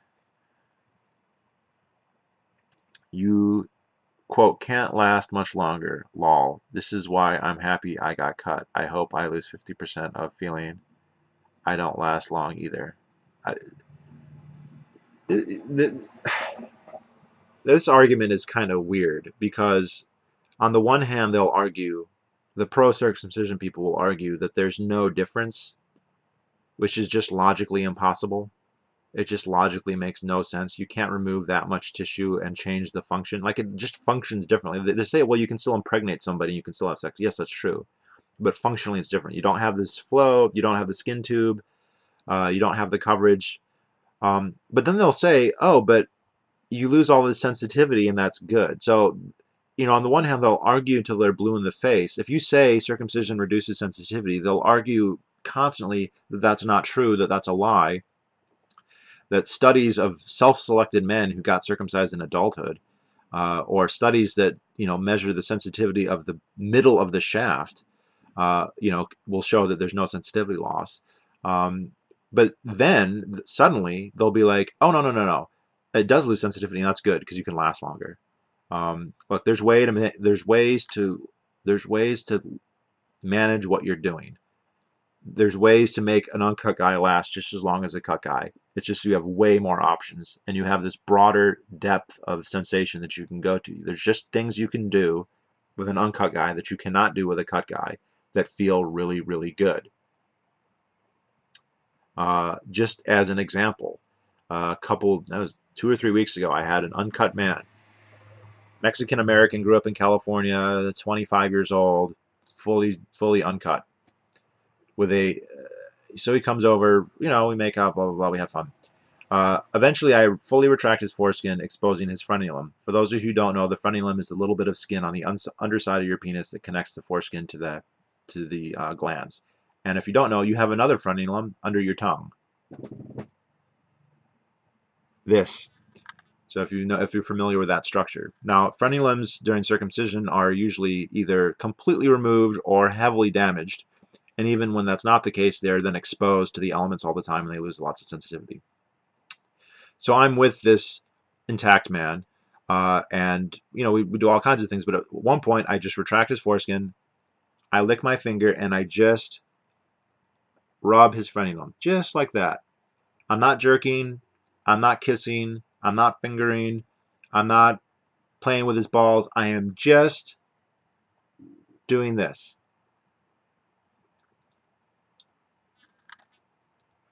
And he's moaning, he's squirming, he can barely talk, he's leaking pre-com. He's like, oh my God, this feels amazing. He can't stop. He's feeling synesthesia. He's getting, he described, and I've heard this described other times by other guys. He sees stars, he sees colors, he feels tingling all over his back and his extremities. So obviously, does it feel good? Yeah, it feels fucking amazing. And then he's like, can I do it to you? And I was like, well, I mean, you can try, but I don't have a frenulum. Mine's gone. It was cut off when I was born. So he goes ahead and tries. And, when he rubs it, it's just like nothing. Like, I can feel that it's happening, but there's nothing erogenous about it. And then what's going to happen in a debate is I'm going to talk to some guy who's circumcised, who's straight, who's never seen an uncut dick in real life. He's certainly never sucked one, and he's certainly never touched one. And he's going to tell me that foreskin has no sexual pleasure whatsoever because he doesn't know shit what he's talking about. And I can repeat that. Look, that's happened so many times. That's what got me interested in the topic initially, was meeting uncut guys and being like, holy shit, they live in an experientially different universe. Now, there's bell curves. Not every uncut guy has a frenulum that's that sensitive. Some of them have frenulum brev. Some of them, it could even be painful, but it's just rare. Most of them, though, enjoy it. The same thing with the ring band at the tip of the foreskin. Lots of guys, if you just caress that just a little bit, they start squirming and moaning and they love it. And other guys, you do it and it doesn't really do much for them. And I think that the guys who their foreskins do nothing to them, they're on a bell curve. They're at the very low end in terms of foreskin pleasure. And those are the guys who are the most likely to get circumcised. And then scientists will come and do a survey of that 1% of the self-selected population and then declare that foreskin doesn't have any value in sex. It's just ridiculous.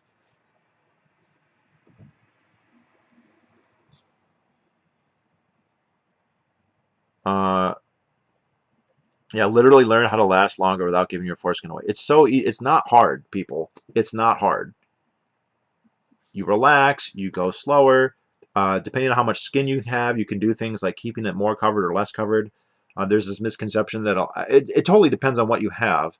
If your foreskin, a lot of people think that when you get erect and you're uncut, that your glands will be totally exposed, and that is true for many guys. But there's a large percentage. I don't know if it's half, but a large percentage that retain at least some coverage or even complete coverage. And by the way, if you are uncircumcised and you're interested in doing that, you can do it. You can restore your non-cut foreskin to be longer.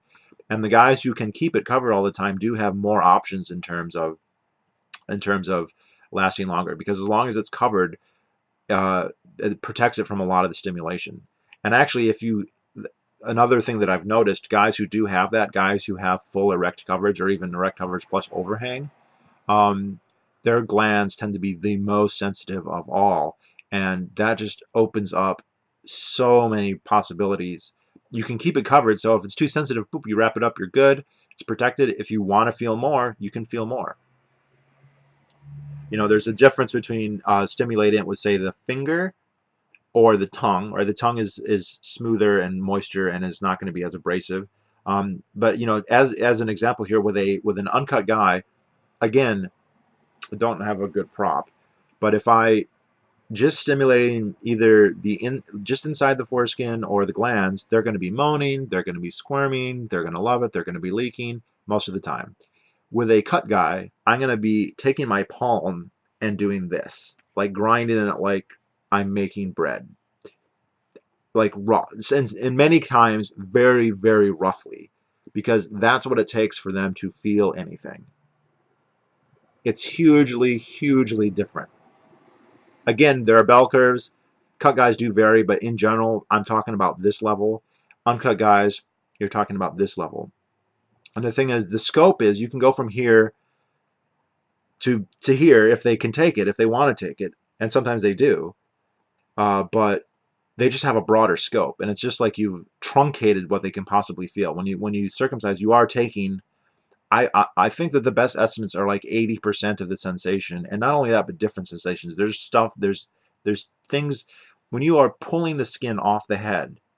That is a feeling, that is a sensation that a cut man, one who was cut at birth, has never felt and cannot imagine. Like they have no. That is not the same as stroking it with your hand. Oh, and now it gets all heated about that.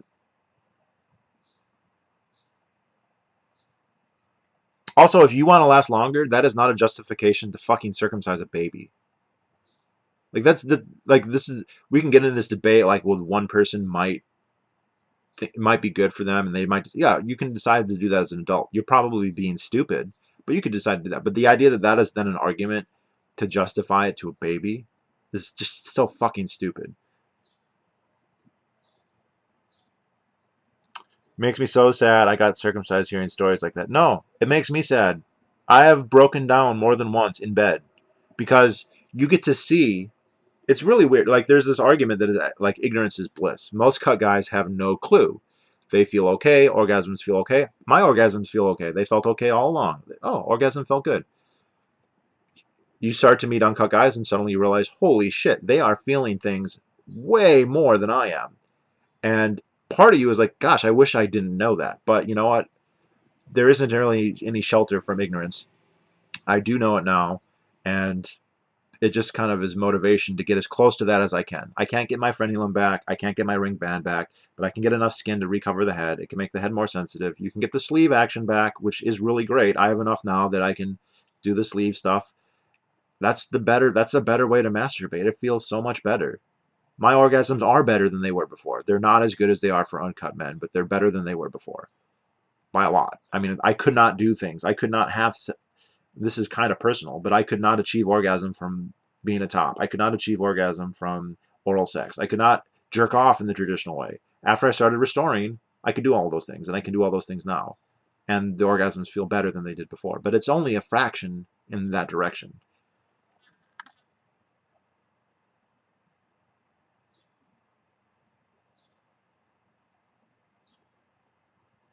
Wait, so you imply cut guys lose sensitivity but also don't last longer? Well, it's just not a simple literal thing, and it's also not just um, there's sensitivity like as a scale, but then there's also different types of feeling. So there's types of feelings that uncut guys have that uncut guys or cut guys simply don't have, and then there's just how sensitive is their glands, how sensitive is their skin.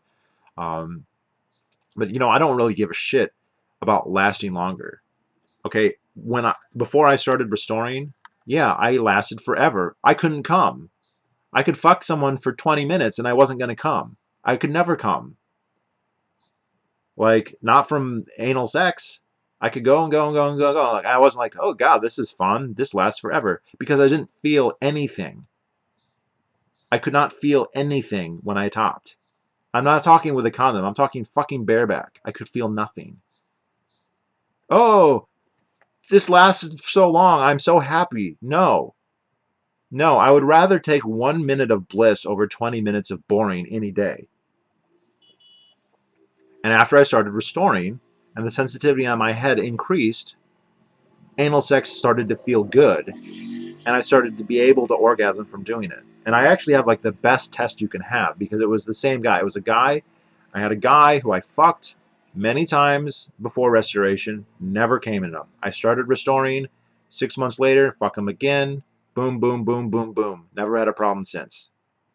Placebo is a big thing, I understand that, but I think that that's a significant difference. And I will take, I don't know that it's shorter, but because it's not like it's short even now, but I will take quality over quantity nine every time out. But there are things you can do. You can change the rate that you can go. You can change the speed. You can withdraw. There's lots of things you can do. Think about your fucking grandma, whatever it takes. The idea that you have to cut yourself to do that is just stupid.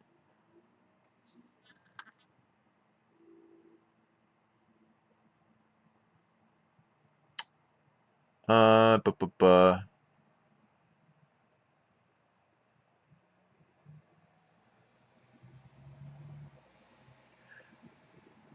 Yeah, another analogy people do is it's like the difference between black and white and seeing in color.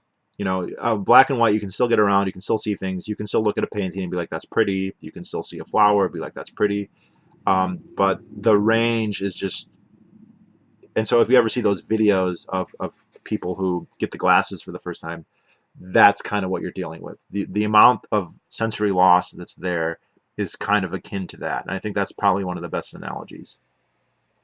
The problem is you have all these people who live in Pleasantville and they've lived in black and white their whole lives. They've never seen color. They don't even know what color is, right? Try describing someone who's lived in black and white. This is what red feels like. They don't know.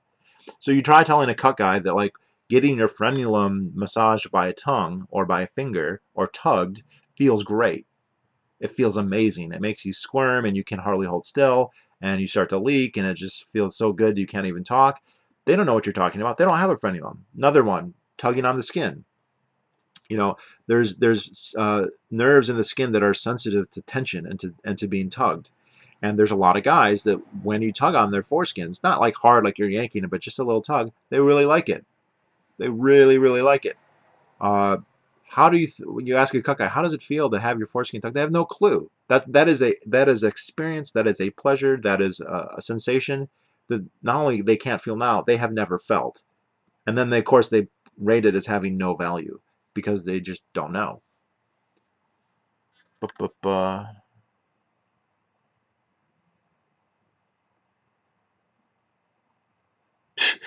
Where do you submit your foreskin pics so I can compare? Nope, not on YouTube. Sorry, guys. You have to scour the internet.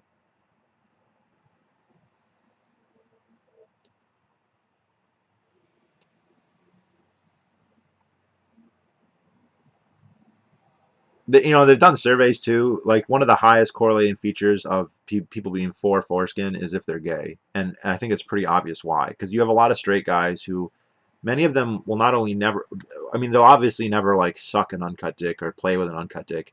They will, in many cases, never even see one, and then they will have this opinion like, yeah, circumcision's fine because I feel fine, and foreskin's just this yucky flap of skin that they don't know anything about.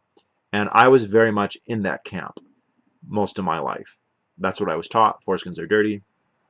They have no purpose. They're vestigial. Or people can compare them to the appendix and the tonsils. These are things you don't need, which, by the way, those are things that you do need. I mean, you can live without them, but they have a function. They have a value. It's better to have them to not have them in most cases. And it wasn't until I started meeting guys who were, well, first of all, I started talking to guys who were intact. And the first thing you learn is that it's not dirty. They don't have getting infected. I was taught literally that you would get infected like all the time. And that's just, it's true. You can get infected. There are uncut guys do have problems with their foreskins sometimes, but most of them never do. And when they do, they're usually pretty simple. The guys that I've met, say they go through a phase often when they first go through puberty when they're 12 or 11, or they haven't really been showering normally that often. And underneath the head, they start to get a little sensitive. They start to get some redness, some basically some irritation and some infection. All they did, they start cleaning under the hood. It goes away. No antibiotics, nothing, never happens again. It happens when they're 12. I'm talking to them 10 years later, never had a problem since. So that's kind of typical. You can get UTIs. Girls get UTIs. You have a 1 in 100,000 chance of getting penis cancer later, but that's even highly disputed because there's probably a correlation with hygiene there.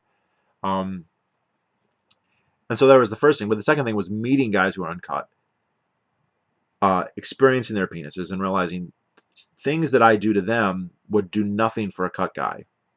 Right? Licking a cut guy's frenulum is going to do nothing, if he even has one, which he may not.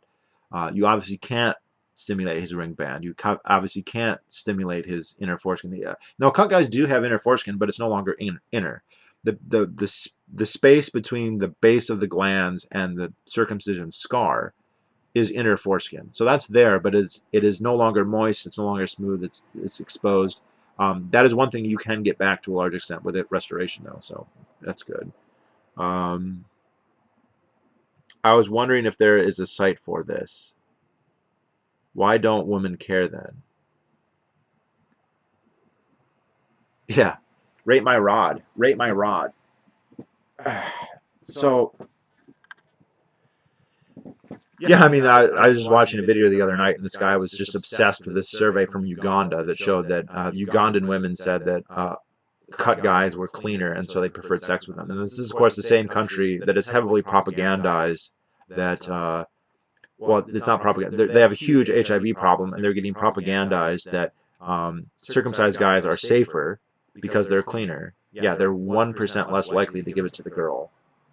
Actually, no, that's not even correct. They're 1% less likely to catch it from a girl. They're actually more likely to give it to a girl. Yeah, people don't like to remember that. They did three tests of AIDS and circumcision in Uganda and Kenya and South Africa. And 3 of them were to test, do the circumcision protect the men from catching it?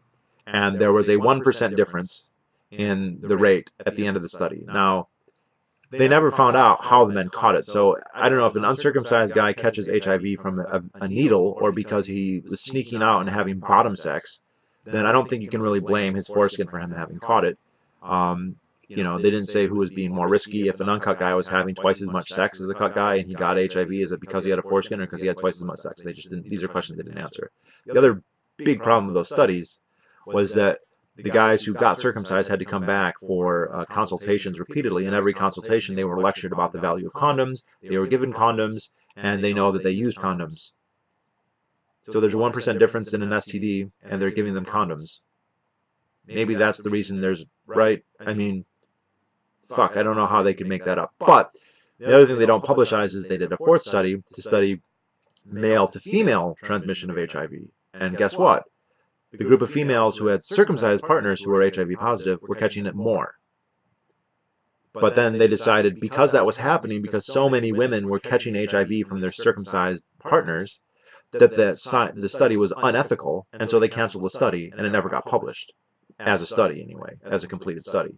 So here they're telling women uncut dicks are gross and dirty, and cut dicks are clean, and they'll protect you from HIV, when actually they make the woman at higher risk, potentially, at least according to their own research. So they're being heavily propagandized. Also, there's just epigenetically and culturally a huge difference between Uganda, Sub-Saharan Africa, and fucking North America. And between adult circumcision and female circumcision. So, like, these studies, I swear these studies were manufactured merely for the point of attempting to justify neonate circumcision in the United States. I think that was the almost surely the main motivation why they were carried out.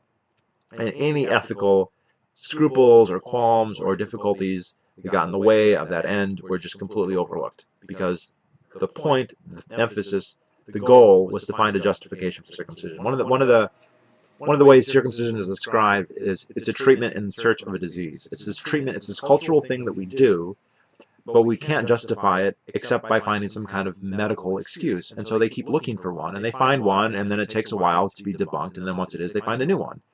So first it was to stop masturbation, then it was to stop syphilis, and then it was to stop cancer, then it was to stop whatever, tuberculosis or spermatoria, and then it became to be kept clean, and then it was to stop smegma, and then it was to stop UTIs. And now the big one since the last couple of years has been HIV. And now they have this unbelievably irresponsible claim that it's like, protects you like it's a vaccine. And then, of course, what do people do? They're going to have unprotected sex more because they think they're circumcised and they're protected, which is completely wrong.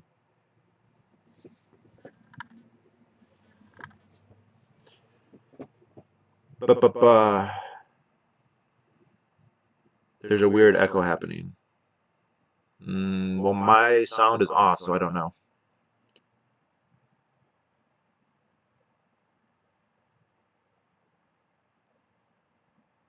Simply no difference between female genital mutilation and male genital mutilation.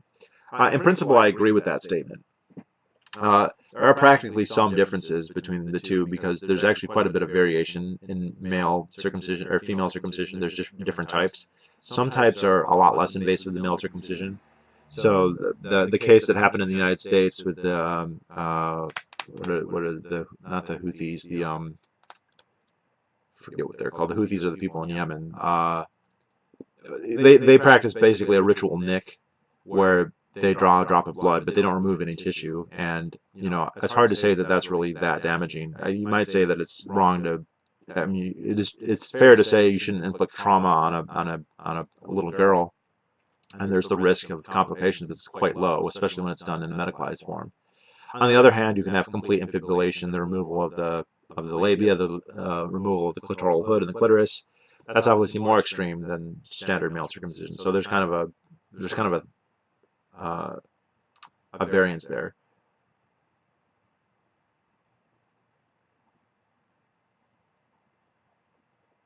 There's something very sinister about the fact that the cosmetic industry profits from foreskins. Yeah, and I think that intactivists would do well to start advertising that more. It's kind of like this weird thing. People, it sounds like this creepy, weird talking point that can't possibly be true, but it totally is.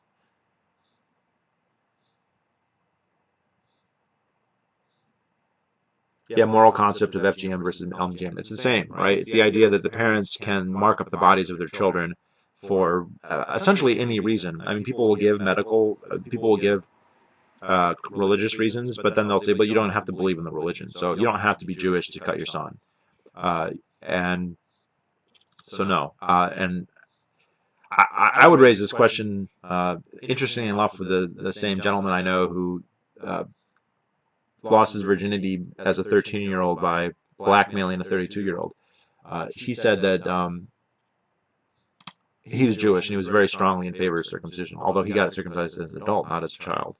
So, but I said, are there any other healthy body parts that parents can decide to just remove from their children?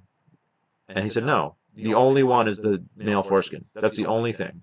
I was like, well, don't you think that's just, social proof and cultural bias, and that you're just making this? That just begs the question, right? They can't cut off the earlobes, can't remove moles, they can't slit the nose, they can't remove the webbing from the feet, they can't, remove fingers or joints of fingers or nipples, right? Who needs nipples? You can cut them off. Why? Maybe your religion's against nipples. What's the big deal, right? The people would think that was weird. It's even weirder when you talk about like tattooing. Like people get all upset. Like if this is super strange in the United States. A doctor, if you tattoo your son's foreskin, you'll go to, it's like a felony. It's a serious crime. But if you cut your son's foreskin off, it's like, yeah, it's cool. Good job. Yeah. Everyone says they hear echoing. I don't know what's causing that.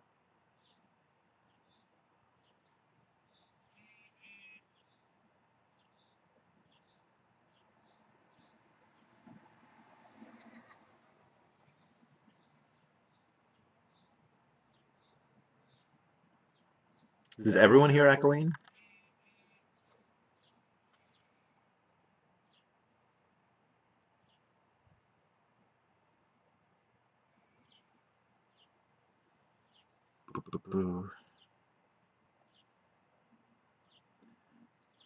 No one's been saying there's been echoing this whole time, and now it's starting. Maybe I can.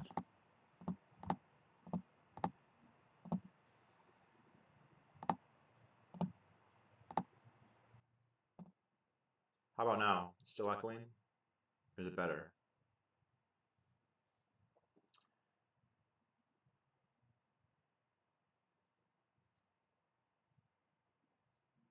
So I'm not using the DTR very much anymore. I still have one. Um,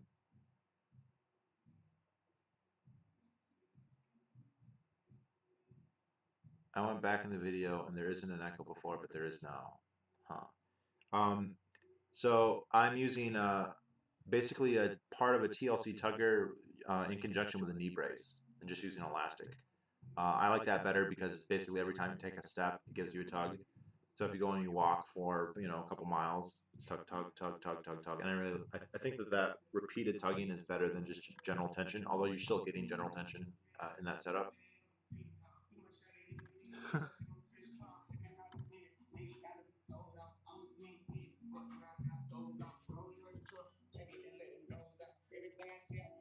Guy just walked by with a boombox, party like it's 1985.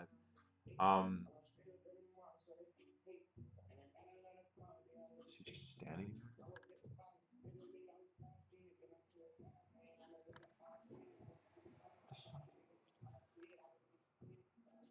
there? Uh, could be the wall, but I don't know why it would be melting now and not before. But yeah, that's what I use. I also bought the TLC inflation kit. I don't use that all the time, but that's kind of a nice little extra thing.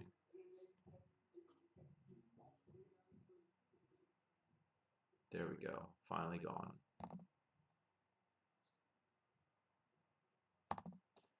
Boop, boop, boop, boop.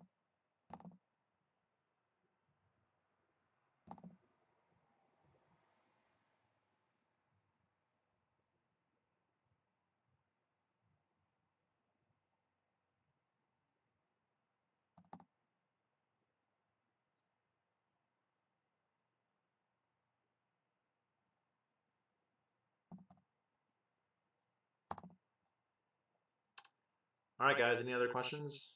Now that the echo is there or not there, I don't see much point in fixing it now. I'm getting close to when I should go.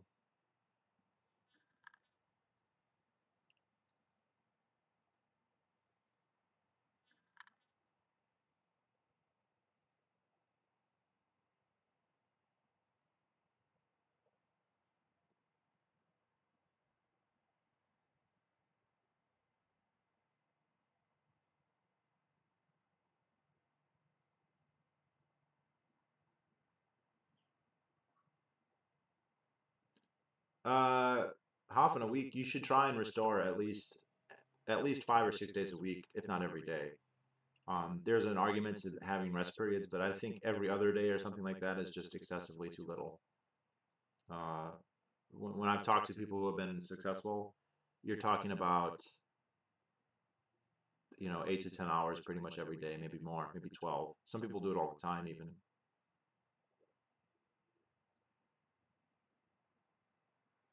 So when you say you started at 17, how old are you now? Like how long did it take to get full coverage?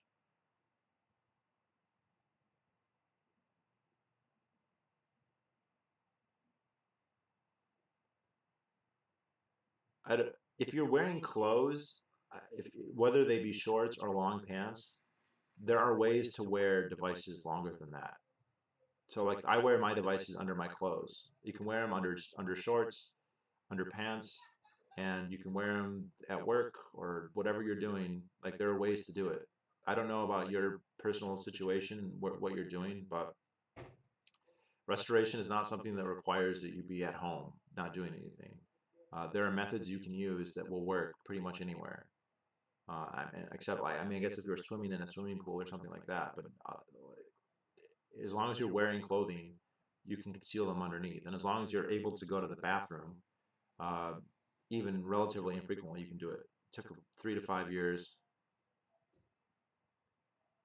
Yeah. I wear them in shorts. I wear them at the gym. I work out in it. It's totally possible with the right setup. And if you're talking about a DTR, DTRs are fairly forgiving when it comes to that.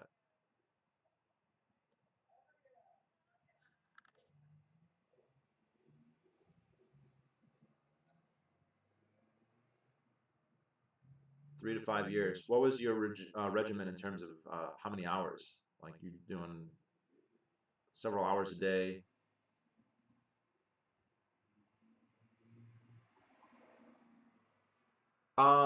Yeah, Brad, I agree. Like I could only use the DTR for 2 or 3 hours at a time. And I found that the shape of the TLC tugger is actually more comfortable, and I can comfortably wear it for much longer. And the other thing is, if something does become uncomfortable, you take it off, but you can put it back on. Typically, it should only take like a few minutes or maybe an hour, and you should be ready to wear it again. Um, One thing I don't, there's a couple things that the DTR I found to be a little bit more uncomfortable with the way it gripped, but also the fact that if you're using a push plate that pushes on the glands is more likely to be uncomfortable than something that simply pulls the skin. And so you could take a DTR. I don't know if that's the case for you, but if you take your DTR and you just remove the push plate and then find some way to tug on the you put the grippers on just like you normally would. You could even leave the push plate in there and just instead of pushing it, you pull it. You use an elastic strap or a string or a weight and you tie it to a knee brace or whatever. Here, I'll even.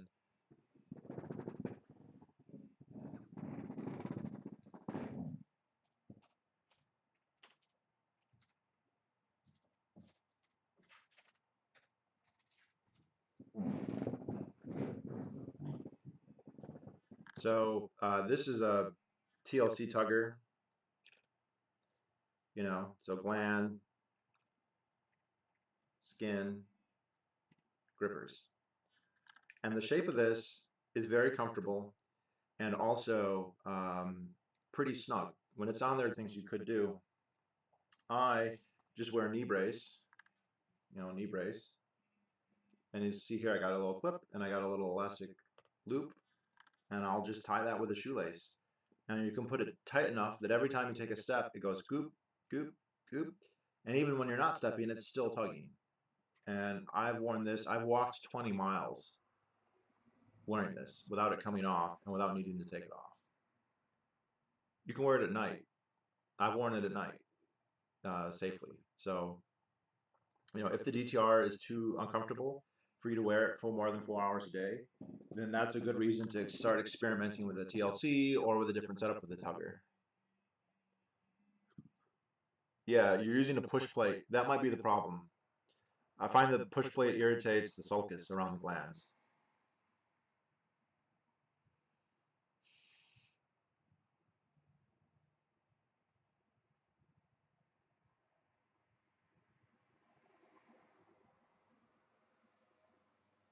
Yeah, all day. And this is the thing. The more people I listen to, it seems like more and more people are going for the all day, at least 12 hours a day kind of setup. The 4 or 5 hours, that's what I did, and my progress was super, super slow.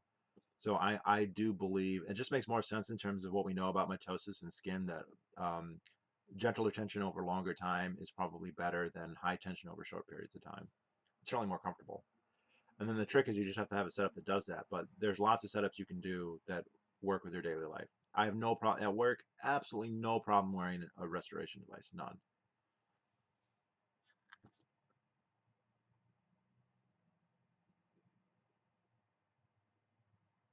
Yeah, you should not use a push plate when you sleep. It should all be pulling, and there should be enough leeway that you can get an erection and not do any damage.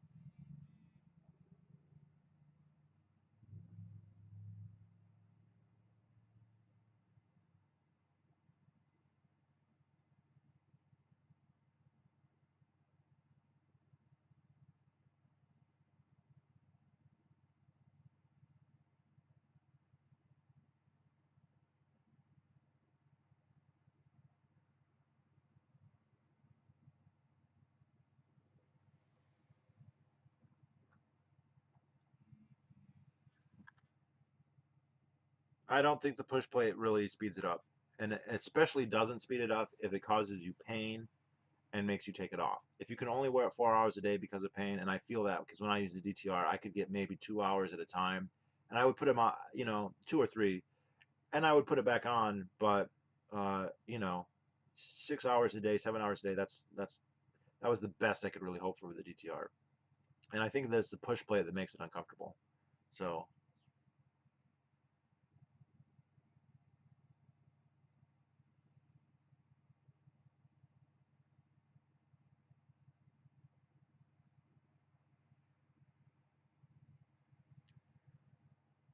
well, if you got to C4 in 6 months and you started at C1 or C2, that's actually really good progress. And things coming to a stop, it's very common for people to say C4 to C5 takes a long time. There's this over the hump stage where the skin is building up, but you're not getting more coverage. And it's pretty normal. People call it getting over the hump. Depends on the shape of your glands, but a lot of people talk about it seems like you are making progress, but you don't make any visual progress for a long time. And they kind of, I think a lot of people think that that's the longest single stage.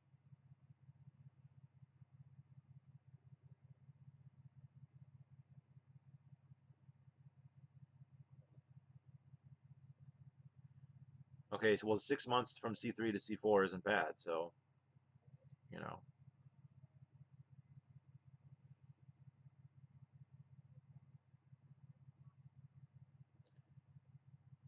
yeah, I started using creams too. I didn't use them until like a month or two ago, but I've kind of made that a regular thing now. Sounds like I'm gonna have to do a video on just fucking foreskin restoration, but people are gonna watch the Justin Amash video and end up getting into restoration, so that's kind of weird. So, do you guys have any other more questions? Because I think I gotta go.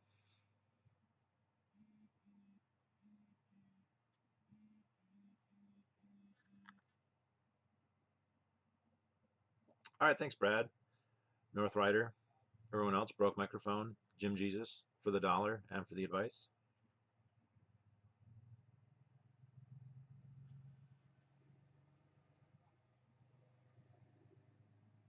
All right, see you guys. I am gonna end the stream. Have a good day.